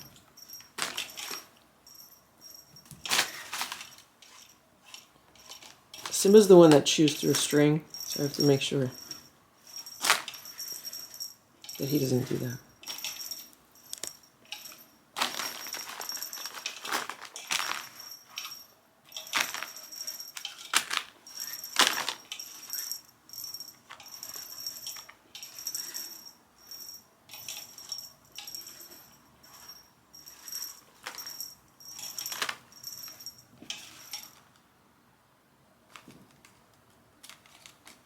Boo is being so nice right now. He's letting everyone else have a chance with the spider.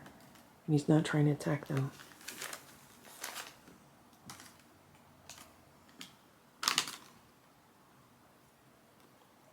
So he's just sitting.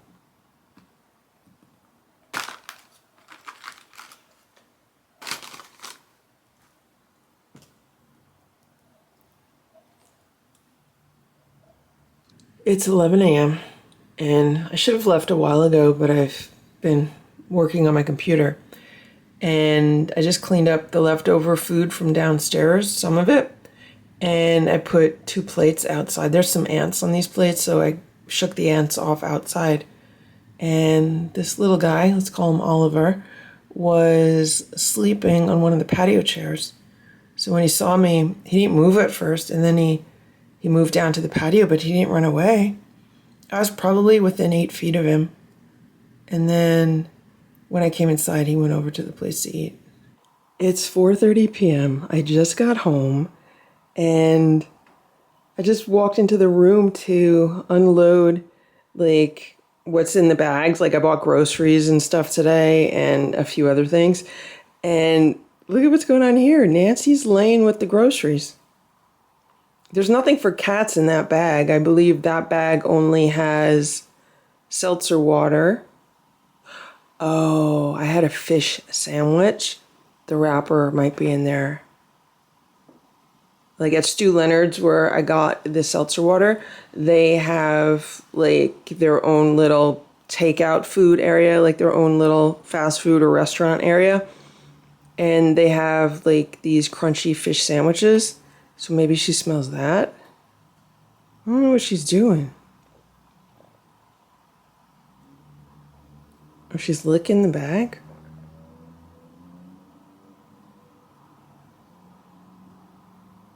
So I've been out like 4 or 5 hours at this point. I forget what time I left. I know I left a little bit after 11. Like let's say I left at 11:30. Right now it's 4:30. So I've been out for 5 hours. I had a really good time just popping in and out of different stores that I haven't gone to in like quite some time. I feel like I just like made all the rounds and I'm good for like the next month.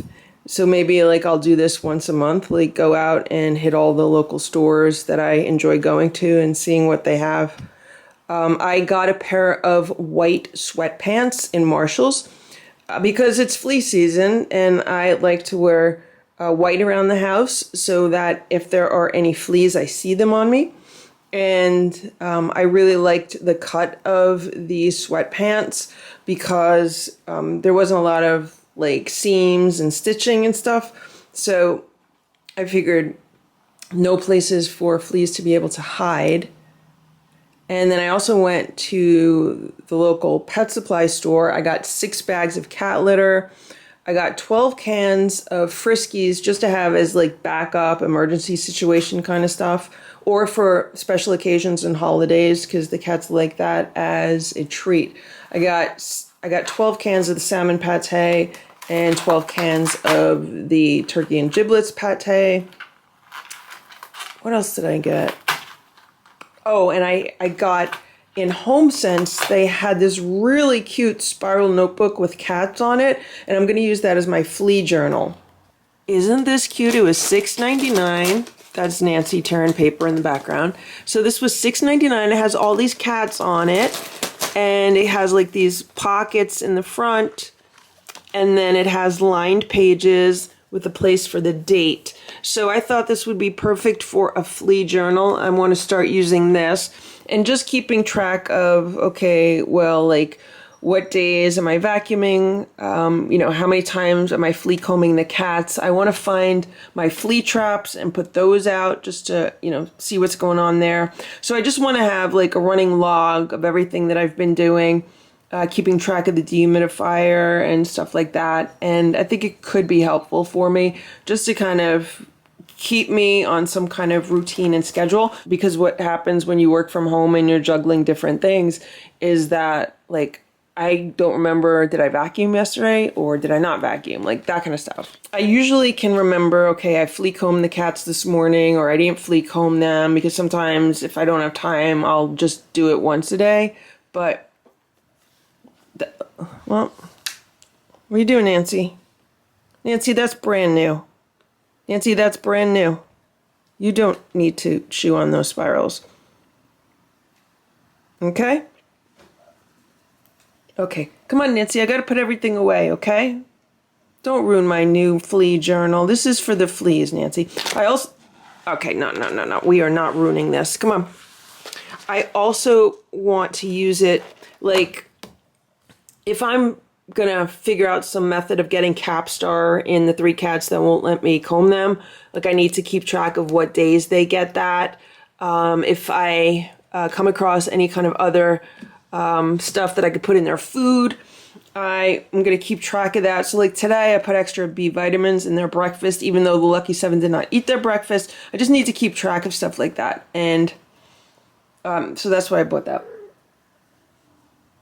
I like to be as scientific as possible when it comes to like keeping track of things, because then what happens is you can look back on things like in the future if I need to refer to, okay, what I did this year with the fleas, then I'll have it all written out. And I wish I would have done something more like that last fall, but it was really just kind of a lot of trial and error last fall, and I learned so much. So like right now, as soon as the fleas came out, it's like, okay, go into action, put the sheets on the furniture, get the flea combs out, and make sure you're vacuuming more often, stuff like that. I also bought a dinner bell for the cats. Isn't that cute? It's like a little bell. It reminds me of like a Christmas bell you see like the Salvation Army ringing or something. It's a craft bell. I got it at Hobby Lobby. It was $2.29, so it was really cheap. And what I'd like to do is train the cats, the Lucky 7, to go downstairs when they hear this bell. So like right now, if I want the Lucky 7 to go downstairs and eat their dinner, I have to jingle the jingle bells or do the mini tambourine. Here's Ringo and Goldie. So what I'm hoping is that I could just ring the dinner bell and then they'll all go downstairs for dinner. And here's Richard. I didn't really make the bed today because I want to put all the sheets and the bedding in the laundry. And I wanted to do that when I got back. But if he's comfortable here, I'm going to have to wait for him to move. Now there's 3 cats up here. When I left this morning, it was beautiful, sunny, and now it's like super windy and it cooled down a little bit. I just walked into my room and saw this. That's Ringo, sitting on the floor with my little palm tree. This is the second time they've knocked it down. I think they've been trying to eat it, And this is why you have to give your cats cat grass. And I haven't made cat grass for the cats in a long time. I have to grow some for the cats, and I keep meaning to do that, but I keep forgetting. This is why the cats need cat grass. Because when they have cat grass, they won't be doing this. Ringo, why did you do that? Let's put this back. Let's put this back. So I had purchased larger flower pots for these palms, and I got them at Lidl, and I also bought potting soil, but I keep forgetting to do that also. All of this has to be vacuumed up later. It's 9:51 p.m. Look at Ringo. I was just down here cleaning up some ants, and he's using that cat track as a bed. Look at Richard. There's little Eva, she's on the rebounder. There's Ziggy, she's on top of the cat tower. There's Nancy and Goldie. I've been cleaning up some ants. I found a trail of ants and I need to put new ant bait down. For some reason, the ant bait that I've been putting down is not working for this one trail of ants. Look at Ringo. He thinks that's a lounge chair. He's like so comfortable. He's like, I'm not moving. I'm so comfortable here. I don't know why they think that's comfortable. It's not even soft. Ringo, you're such a big cat. You're so big, Ringo. You're such a big boy. You're a big boy, Ringo. Hey, Ringo. I don't want to scare him by getting too close. Right now, I'm standing about 5 feet away from him. Here's Sammy. So Sammy and little Eva are the ones that lose the balls out of these turbo scratchers. I put a new ball in it the other day and it's gone. And once they lose them, there's no finding them. And here we have 3 cats that are waiting to be flea combed. They were flea combed before dinner, so like an hour or 2 ago. And now they want to be flea combed again because when they get flea combed, they get treats. So this is how I have them trained. They know to come and sit on this couch because there's a white sheet on it. And for example, I was just combing Ziggy because she had an itch. And I combed her. I got a flea off of her. And before I could even get the toilet paper over the flea so it doesn't jump away, it jumped away. So I know I have like a flea on the loose unless it jumped onto one of the other cats. But you got to be so quick with these fleas because they jump.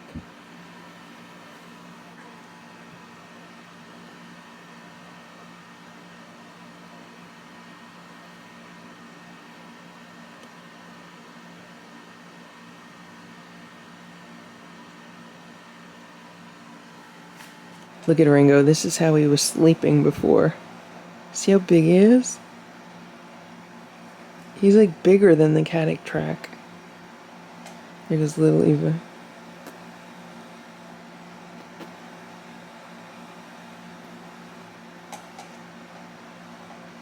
He loves that.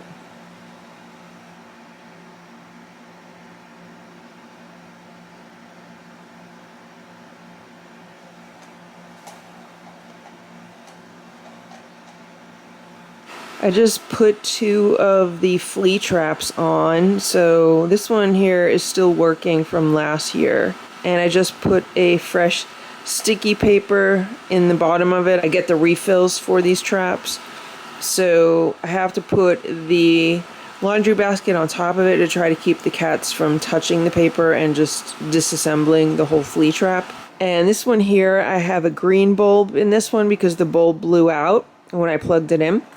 So this one already has a flea on it. A flea jumped onto that little sticky paper.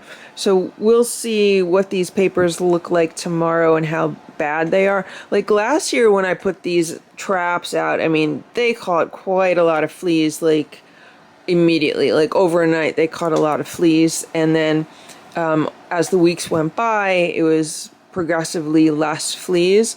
So this will give me like a base point to see like, okay, where are we right now? Hopefully there will be very, very few fleas on these. Hopefully no fleas, but I know there's already 1 flea on this one. Look at Sammy. I don't know who's underneath there. But that's a sheet on top of the rebounder. I mean, there's no way she could see through a sheet and the rebounder. Unless she can. Maybe Nancy's under there? I mean, I don't know who's under there.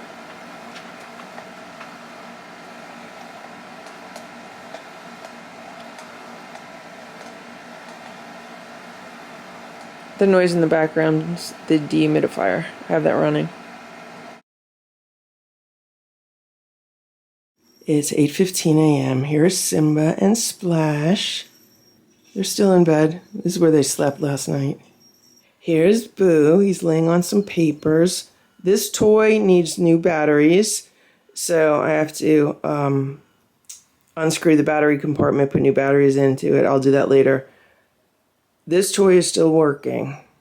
So last night it was raining, and it was quite warm. And I can't put the attic fan on when it's raining because it pulls moisture into the attic. And I usually like to do that at night because it pulls in cooler outside air, and I can keep the windows open a little bit, and then the cats love smelling the fresh air all night. So couldn't do that because of the rain. And what happened was I did not have the AC on yesterday because it was cooler yesterday. Yesterday was like in the low 70s, didn't need to put the AC on, but then it got hot. So by around 10:30 last night, I looked at the thermostat and it was 83 degrees in the house, and the temperature sensors said like it was a little bit higher than 83. It was like 83.5 degrees. So I was like, okay, I could put the central air on, but if I don't keep it at a steady 79, sometimes it has issues and the compressor doesn't work properly, and then I get no cool air at all. So I decided that I was going to test out this little window air conditioner and see how well it functions in the case of a situation where my central air goes out completely and I don't have any.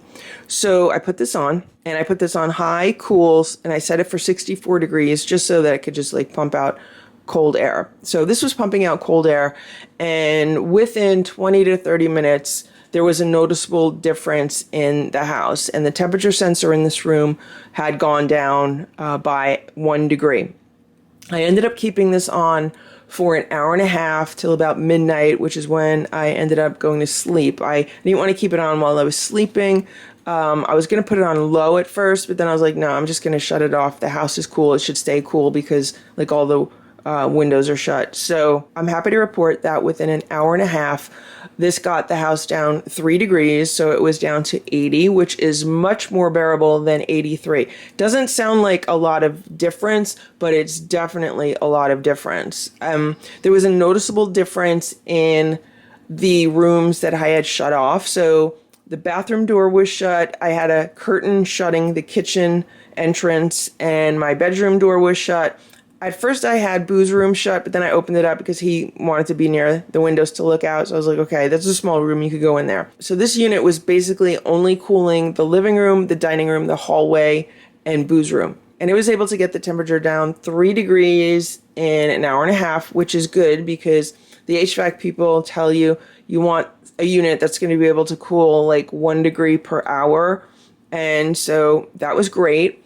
And it felt very comfortable in the house. The cats were happy. Stella was laying here on the sofa, like right below the unit. Now, the unit does not allow you to change the direction of the air. Like you can't point it down or up. The air comes straight out. You can point it to the left or the right, but it's a cheap unit. I mean, it was like $200. So I really think that's $200 well spent, because if I would have went with the first HVAC estimate that I got, like if I would have been like, oh my God, this is an emergency, I have to go with the first estimate, I would have totally overpaid, because the first estimate that I got was way high compared to all the other estimates. And the estimate range so far is almost $6,000 from the lowest estimate to the highest estimate. I still have not sat down and gone through the estimates to really compare, okay, well, what are the warranties that they're giving me? What is the equipment that they're going to install, and really compare it that way. So I think this is $200 very well spent, because it buys me a lot of time and peace of mind to be able to really think about what company I'm going to go with as far as the HVAC, because that's a major investment. So very happy with the performance of this unit. Now, this unit is meant to cool a room that's about 250 square feet. That's what it says on the box of the air conditioner. This room is about 210 square feet. And then if we add in the dining room, let's just say we're close to 400 square feet. We add in the hallway, like another 500 square feet. If we add in Boo's room, let's just say another 600 square feet. So this unit was able to easily cool 600 square feet. Is it going to bring it down to 65 degrees? No. Will it bring it down to 70 degrees? I doubt it. Will it go from unbearably hot to comfortable? Yes. It's 8:45 a.m. Look at Simba. He's laying on top of the bunk bed. He looks very happy. It's 8:45 a.m. and Nancy wants to go upstairs. And I actually let her upstairs, but she didn't get past the kitchen because then I remembered, well, there's a good possibility she has fleas on her because I did not comb her this morning yet. So I was able to get her back here. Here's Sammy and Ziggy. So I'm going to go downstairs with the Lucky 7 and they're going to get flea combed before I do anything. Come on, guys. Come on, guys, let's go downstairs. Come on, guys. Come on, ladies, I should say. Ladies. Come on, ladies. Lady Nancy, come on. We got to get combed.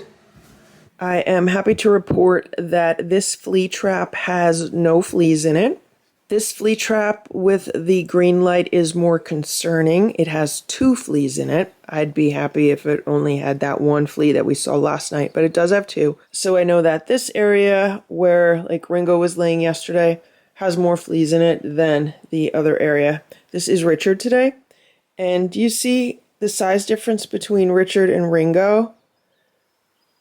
Like if Richard spread out, he'd fill out more of this, but Ringo's just the biggest member of the Lucky 7.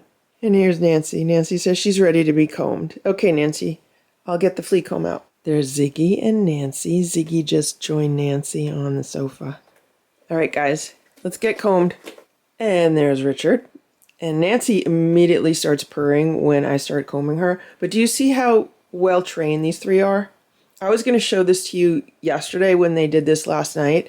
But anytime the flea comb comes out, and I'm like, okay, guys, let's get combed. These 3, this is what they do. They sit here on the couch because they know that when they get combed, they get rewarded with treats. So if anyone ever tells you that cats cannot be trained, don't listen to them. Cats are highly trainable, especially where treats or food is involved. Now, Sammy is the other cat that lets me comb her, and here she is. She usually doesn't jump onto the couch here with these other 3. Her preferred place to be combed is here on top of the rebounder. Okay, let's get combed.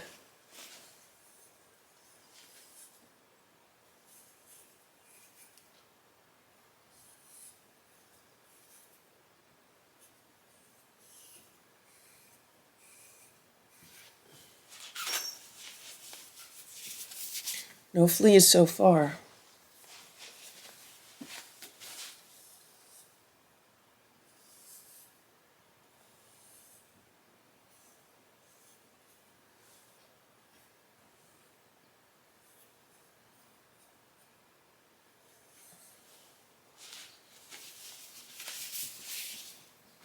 No fleas so far. It's a little bit harder to flea comb them when they're laying together like that.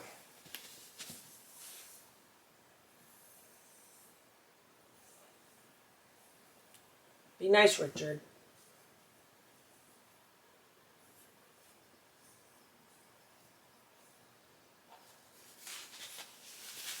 Got a flea off of Nancy around her neck.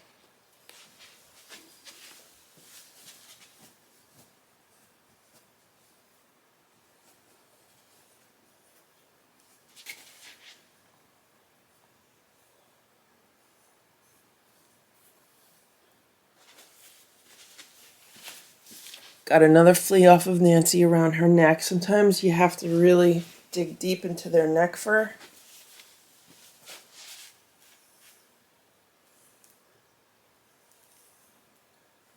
Third flea off of Nancy. Sometimes when you dig deep into their neck fur, the fleas try to escape to their body.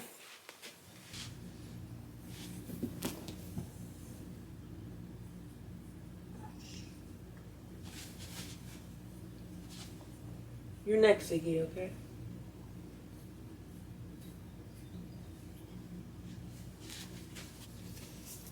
No flea that time.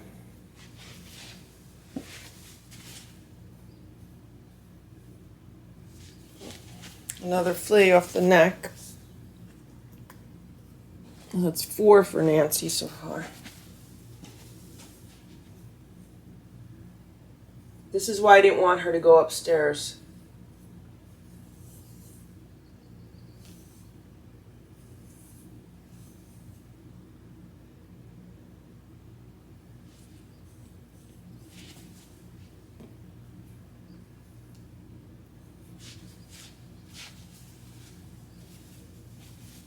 Okay, no flea there.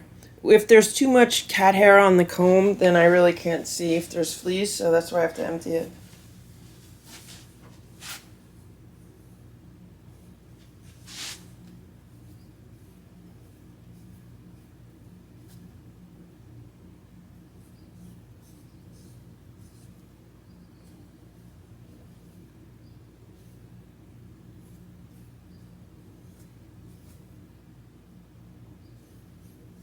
Okay, Nancy, are you good? We got all your fleas off of you? 4 fleas for Nancy, and you're done? You're done, Nancy? Okay, Nancy's... Nope, got a 5th flea. Number 5, it tried to jump. Hopefully I got it. Because they can jump off the comb. That's why I use a little piece of toilet paper to keep them down. So I keep them from jumping by covering them.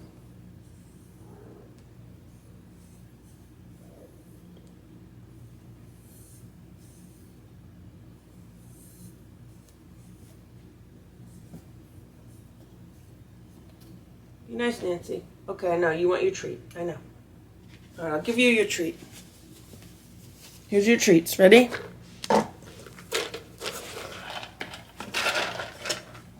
For being a good girl, Nancy, you get treats, okay? Okay. Good job.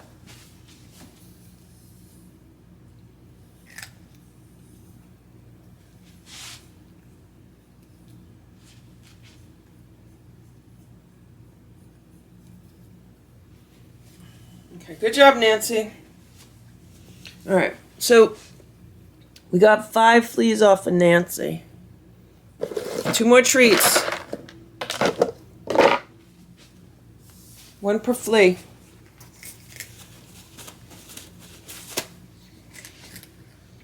Okay, Ziggy's next.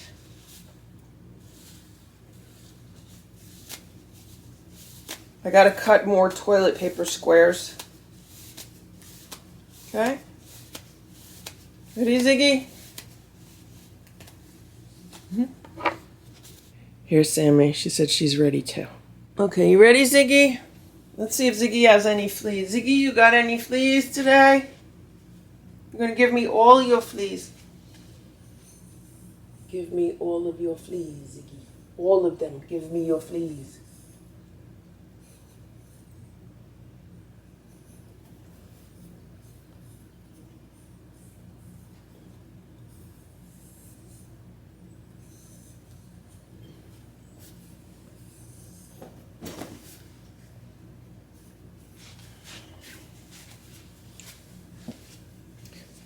No fleas on Ziggy yet. Just fur. Here we go.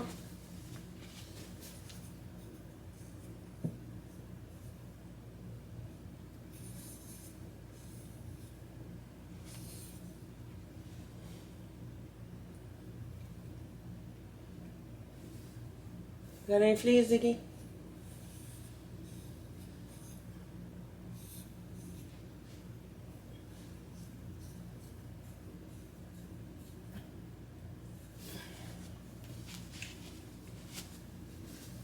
I got a flea off of Ziggy. With Ziggy, sometimes the fleas like to be around her butt, like around her tail, so I have to give her extra brushes around there. extra combing, I mean.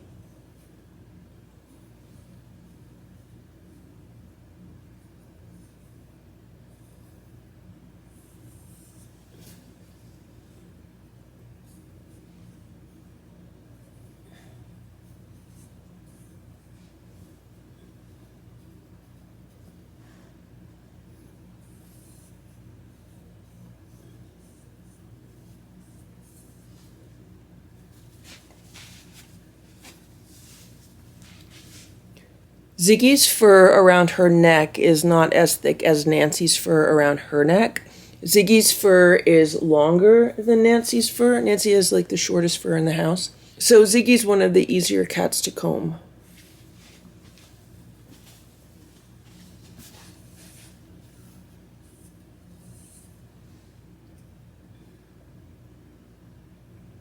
Okay, good, good. Want your treats now?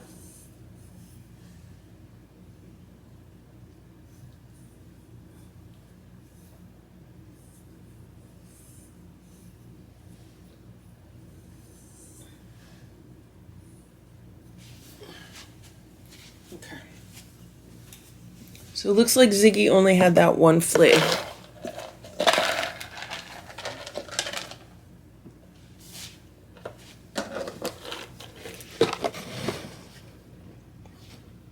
There's Richard. Richard is next. Okay, Richard, ready?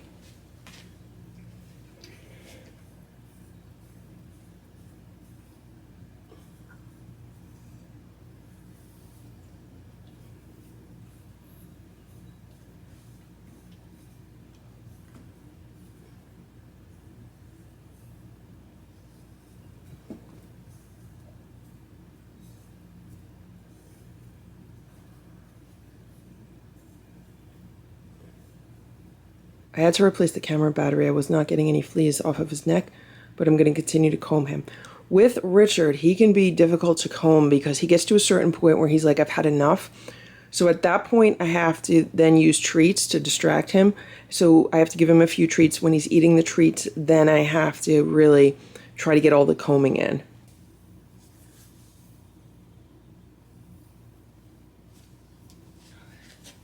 Just got a flea off of his side.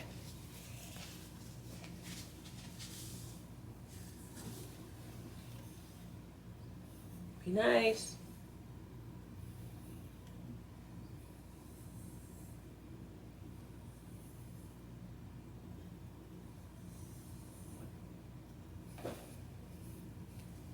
Be nice, Richard. Okay, no flea there, just a lot of fur. He's starting to get a little bit ready for a treat.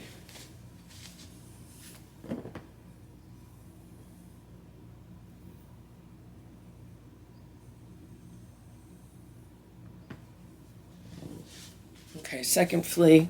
Got another one off of his back area.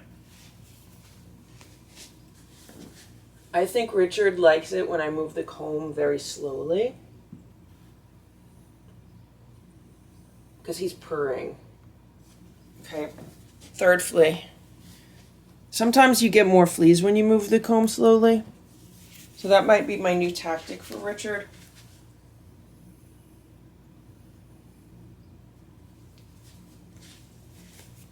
Fourth flea. Yeah, it's working well on him.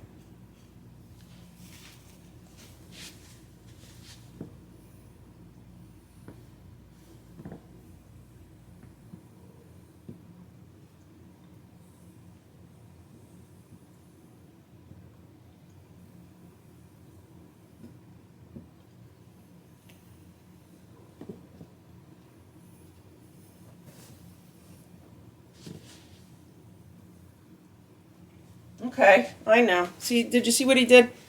He snapped at my hand, so now he's at the point where I have to use treats to distract him. Okay, here.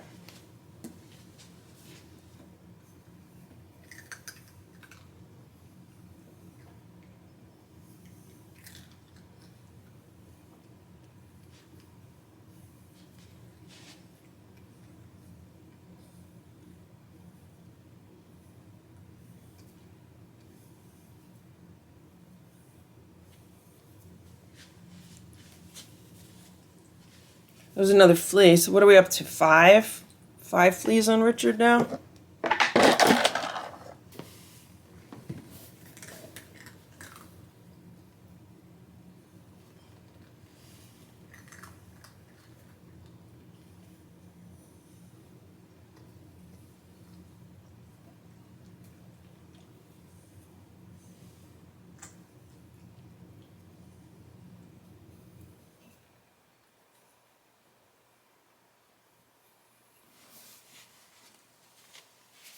Okay, no fleas, just fur.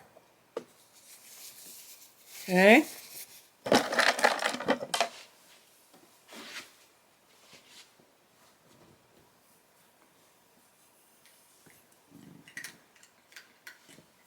Oh, got another flea. What is that, 6 for him? I'm drowning these fleas in a container of water.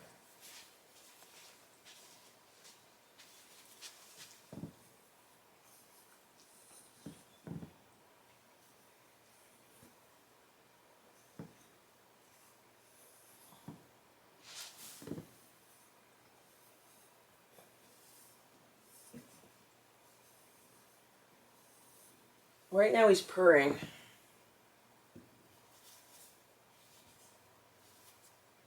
Okay, that was just fur.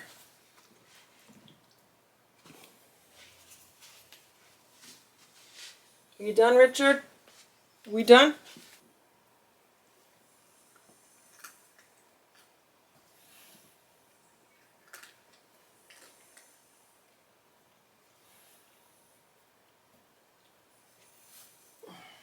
Alright, I think he's done. I'm not getting any more fleas off of him. So, Richard had the most fleas so far, followed by Nancy. And now I have to do Sammy. And then I might go back and do Nancy and Ziggy again really slowly to see if anything else comes up. I got 3 fleas off of Sammy. She just got a few treats. And this is the bowl that I use, and this is all of the toilet paper with the fleas in it, or the cat fur in it. And I like using this little bowl that I got from Daiso because it's basically a mini colander. So the inside is a little colander, and the outside's a bowl. So it starts out just water, and then as I comb the cats, we have all these little pieces of toilet paper with the fleas and the fur. And the reason why I have to use the toilet paper is so that the fleas don't jump out of here. Fleas will jump and fleas will swim. Even if I put dish soap in here, people say, well, if you use dish soap, then the fleas drown. Not always the case. I have seen fleas pop out even with the dish soap. So what I have to do now is I drain this out, then I discard everything in here, start with a fresh bowl of water. It's 9:23 a.m. It is really hot and humid outside. I just came outside to take the garbage out, and let's call him Oliver. He was laying on one of the patio chairs. So I went downstairs and I got some of the leftover raw cat food from the Lucky 7, and I put it on a plate, and he pretty much immediately went over to the plate. I was still standing by the back door when he went over to the plate to start eating it. I just came out with the camera and he ran away, but he's just on the other side of the patio table. If I go back inside, he'll come right back to the plate to continue eating. So if I go stand by the door, he moved closer to the plate. There he goes. See this? I'm still out here. Now he's eating. I gave him a very good portion. And it's nice and cold. That food is really cold because it's straight out of the refrigerator. But it is so hot and humid out, I figured he would really appreciate that. Sometimes cats like a cold treat.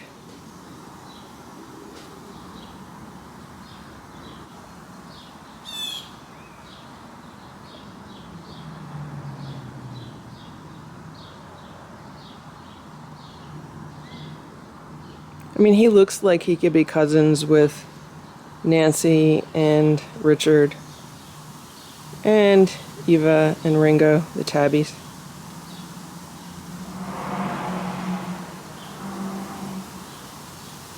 Look at this, look! Look, it's Stella! You gonna go downstairs, Stella? Oh, you just wanna look out the back door? You wanna go outside? Come on, Stella, you wanna smell air? Stella. She's looking at Sammy downstairs. You want to smell air? I got the door open a little bit. You know, we have all the windows shut. So So Stella likes to get a good smell. All right, good job. Good job, Stella, good job. Yesterday I tried something new. I don't know if you could see what's going on here, but there's a screen in here. So I found the screen that goes into my front storm door. So I have like a storm door in front of my front door, and in the summer you could put a screen in it so it becomes a screen door. Now I never do that. I always just keep it a storm door, but I could put a screen in it if I wanted to. And I found the screen in my storage room downstairs. And I said, I wonder how this would be if I put it in a doorway upstairs. Would the cats try to, tear into the screen? Would they try to get through it, or would they respect the screen? Because they've all become used to having screens on the windows, and they've been pretty good with those screens. I mean, sometimes if there's a bug, then they'll try to get the bug, or sometimes they might stretch and their claws will be on the screen, but so far they haven't ripped a big hole in any of the screens. So last night, I put the screen here, and Nancy respected it. So Nancy was on the other side of it, like she is now. See Nancy right now? And she did not try to climb it. She did not try to get through it or anything like that. She just kind of respected it. So we're going to test this out again today and see how it goes. So right now before breakfast, I still have to flea comb the OG4, and we're going to have some playtime. And then they're going to have some breakfast. And then I'll feed the Lucky 7, because the Lucky 7 are on that routine where after they eat, they want to come upstairs. So the only issue that I have with the screen, other than the fact that I kind of have to just like wedge it in the corner here, and then I have to wedge it here with the garbage can.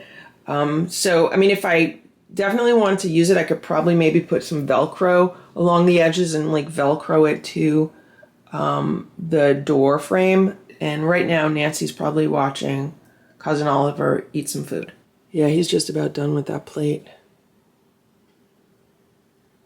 Well, that was a good meal for him.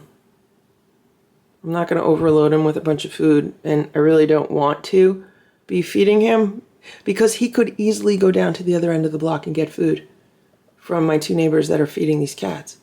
But for some reason, he just wants to live on my patio and kill birds and squirrels.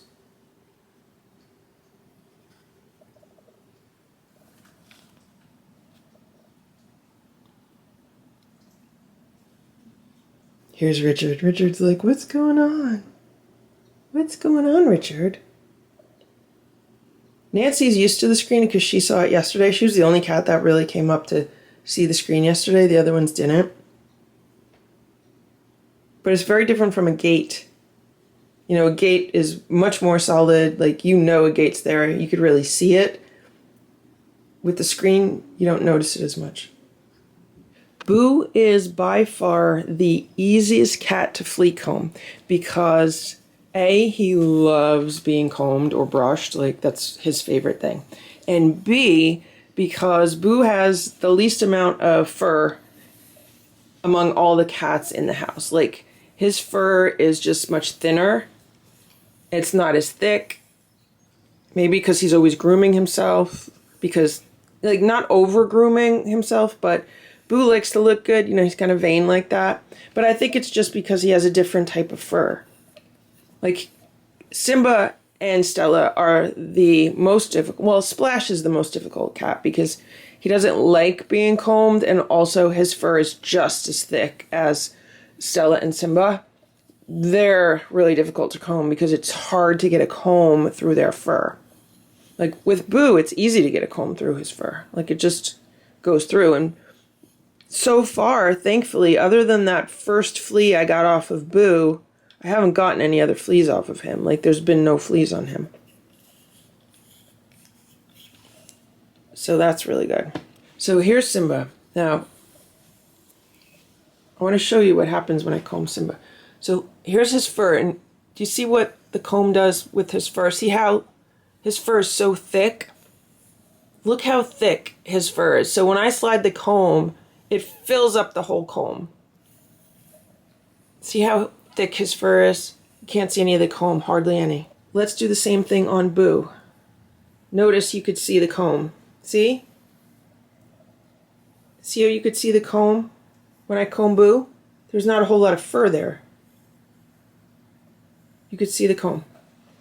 We'll go back to Simba. First of all, it's hard getting the comb in because he's so fluffy. And look at all that fur. Like, you can't see the comb. Like, it just gets lost in his fur. There's so much fur here. It's 9:40 a.m. I just flea combed the OG4. Did not get any fleas off of anybody. I didn't get to flea comb Splash because he's hiding. But so far, the screen's working pretty good. Nancy's just hanging out here. And she's looking out the back door, and she's also looking into the kitchen, which is nice. And then Stella was in the kitchen, and she was looking out the back door. It's easy for them to do that with the screen. So if this, like, portable temporary screen works well, then I might think about getting the retractable screen doors. I've seen those. Like, I saw that in Costco, and I was thinking of getting one. But I wanted to look at the reviews first, and the reviews were pretty good, but I never went back and got one, and I don't think they have them anymore. I mean, maybe I should go to Costco and see, or I'll look on their website. But I've also, been looking at some online. There are a few different brands that make them, a few different kinds. And what you do is you attach them to the door frame, and then it's like having a screen door, but it just like retracts into the frame. So it keeps it like compact, and it doesn't like open and close like a regular screen door does. It's more like a sliding door. So that could be a good option for at least one door. I mean, I could do it here if this screen works.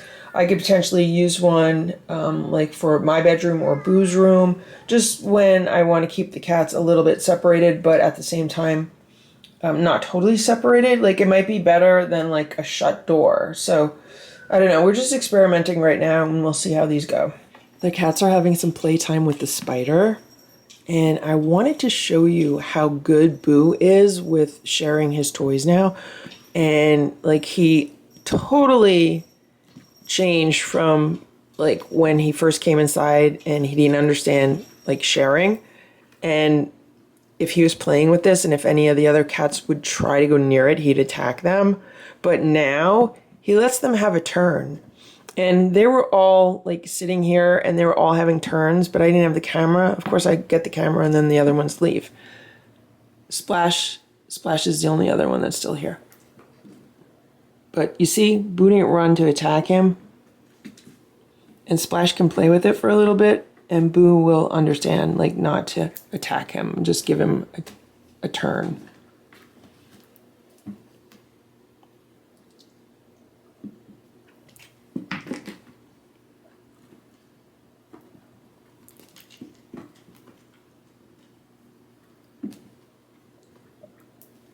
See how nicely Boo can play with the other cats now?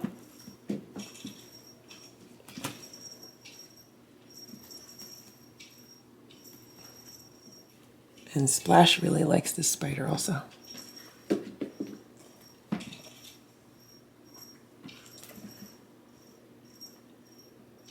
I'm wondering if I should get a few extras of these toys just to have his backup.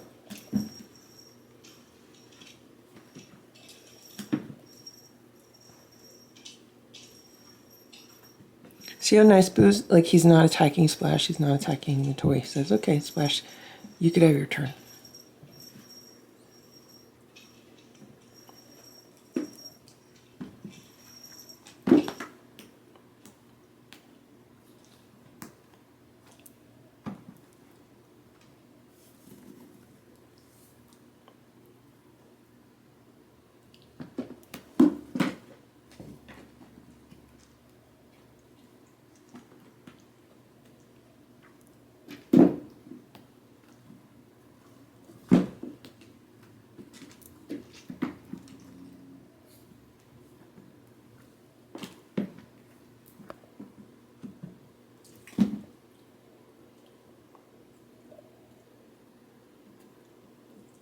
They love it when the spider jumps.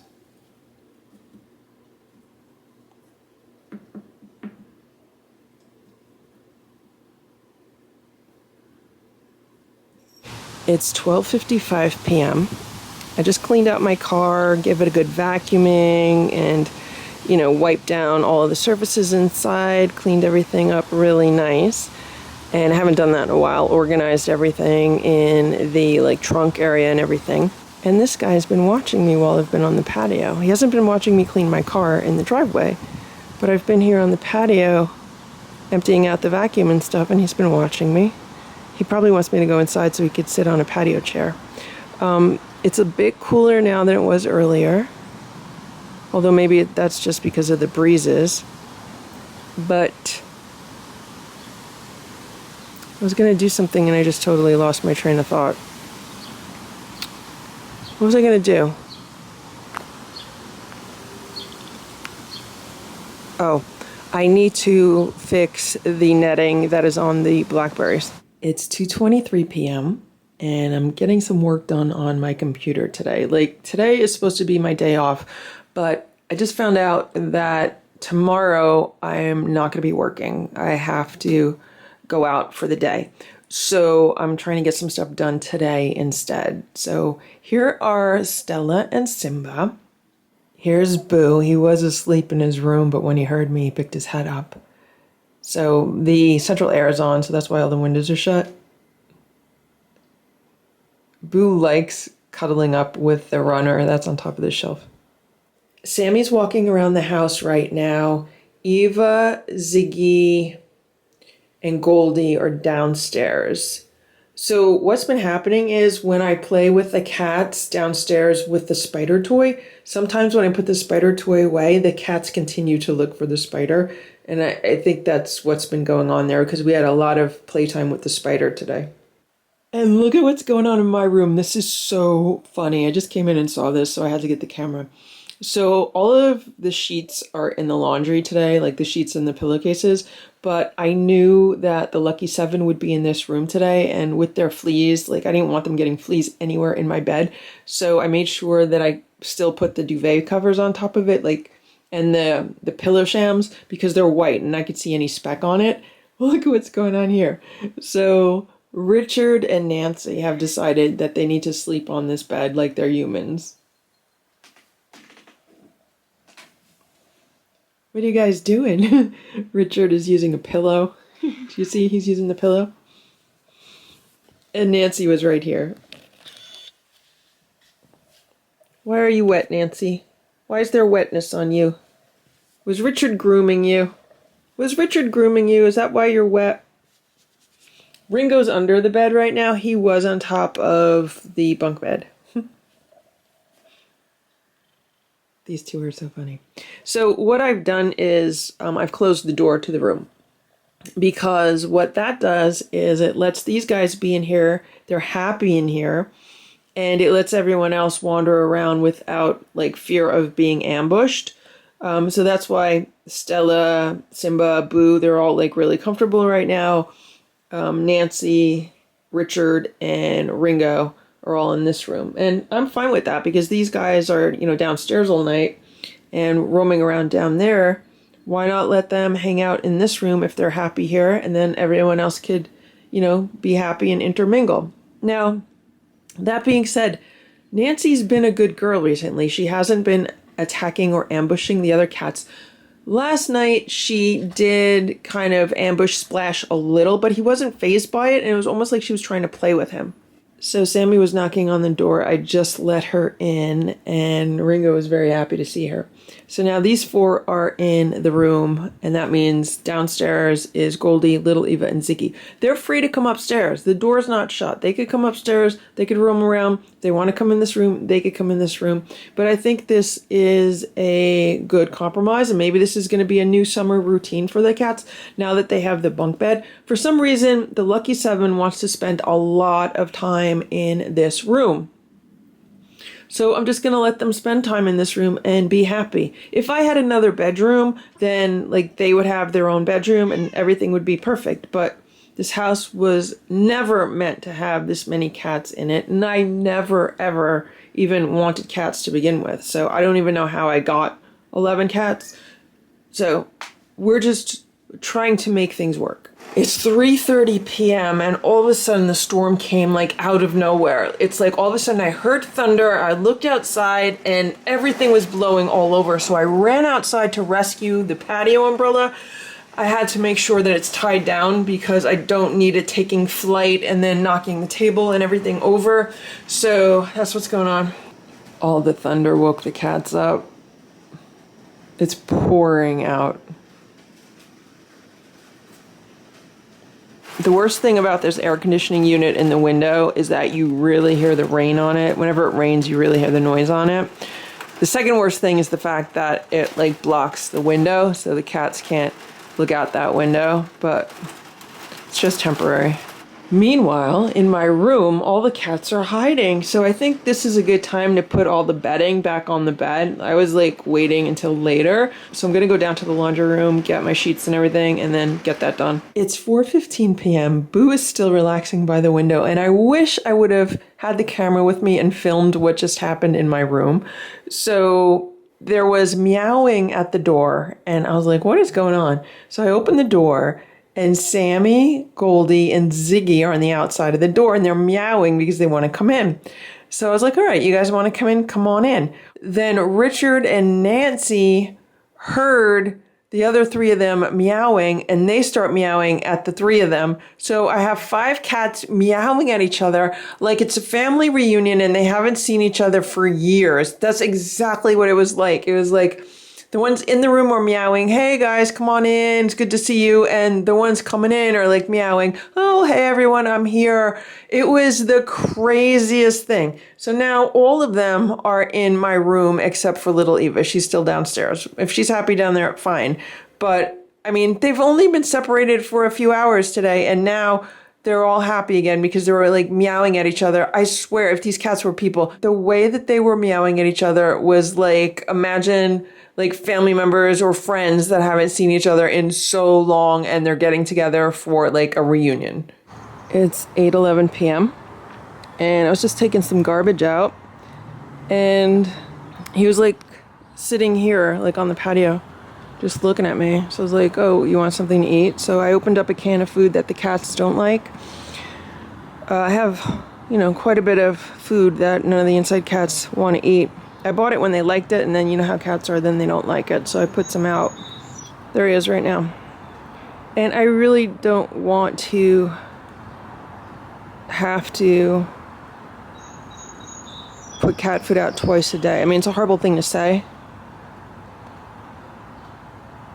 but this cat's hanging out on my patio and it's not going anywhere.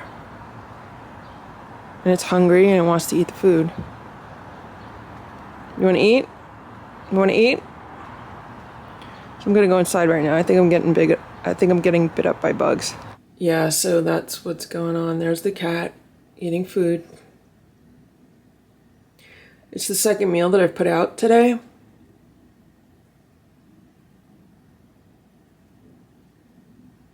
So that's it. I'm not putting any more food out.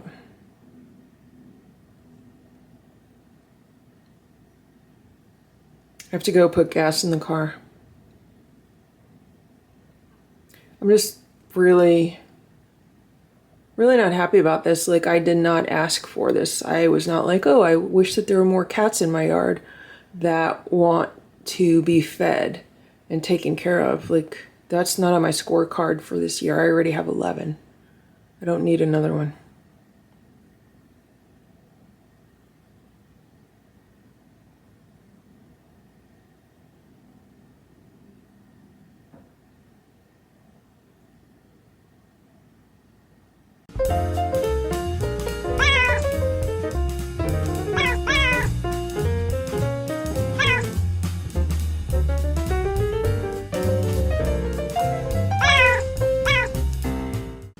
Thank you for watching this Lucky Ferals video. If you enjoyed it, please give it a thumbs up. Please subscribe if you'd like me to post more videos, and please make sure to check out these other videos that were selected especially for you.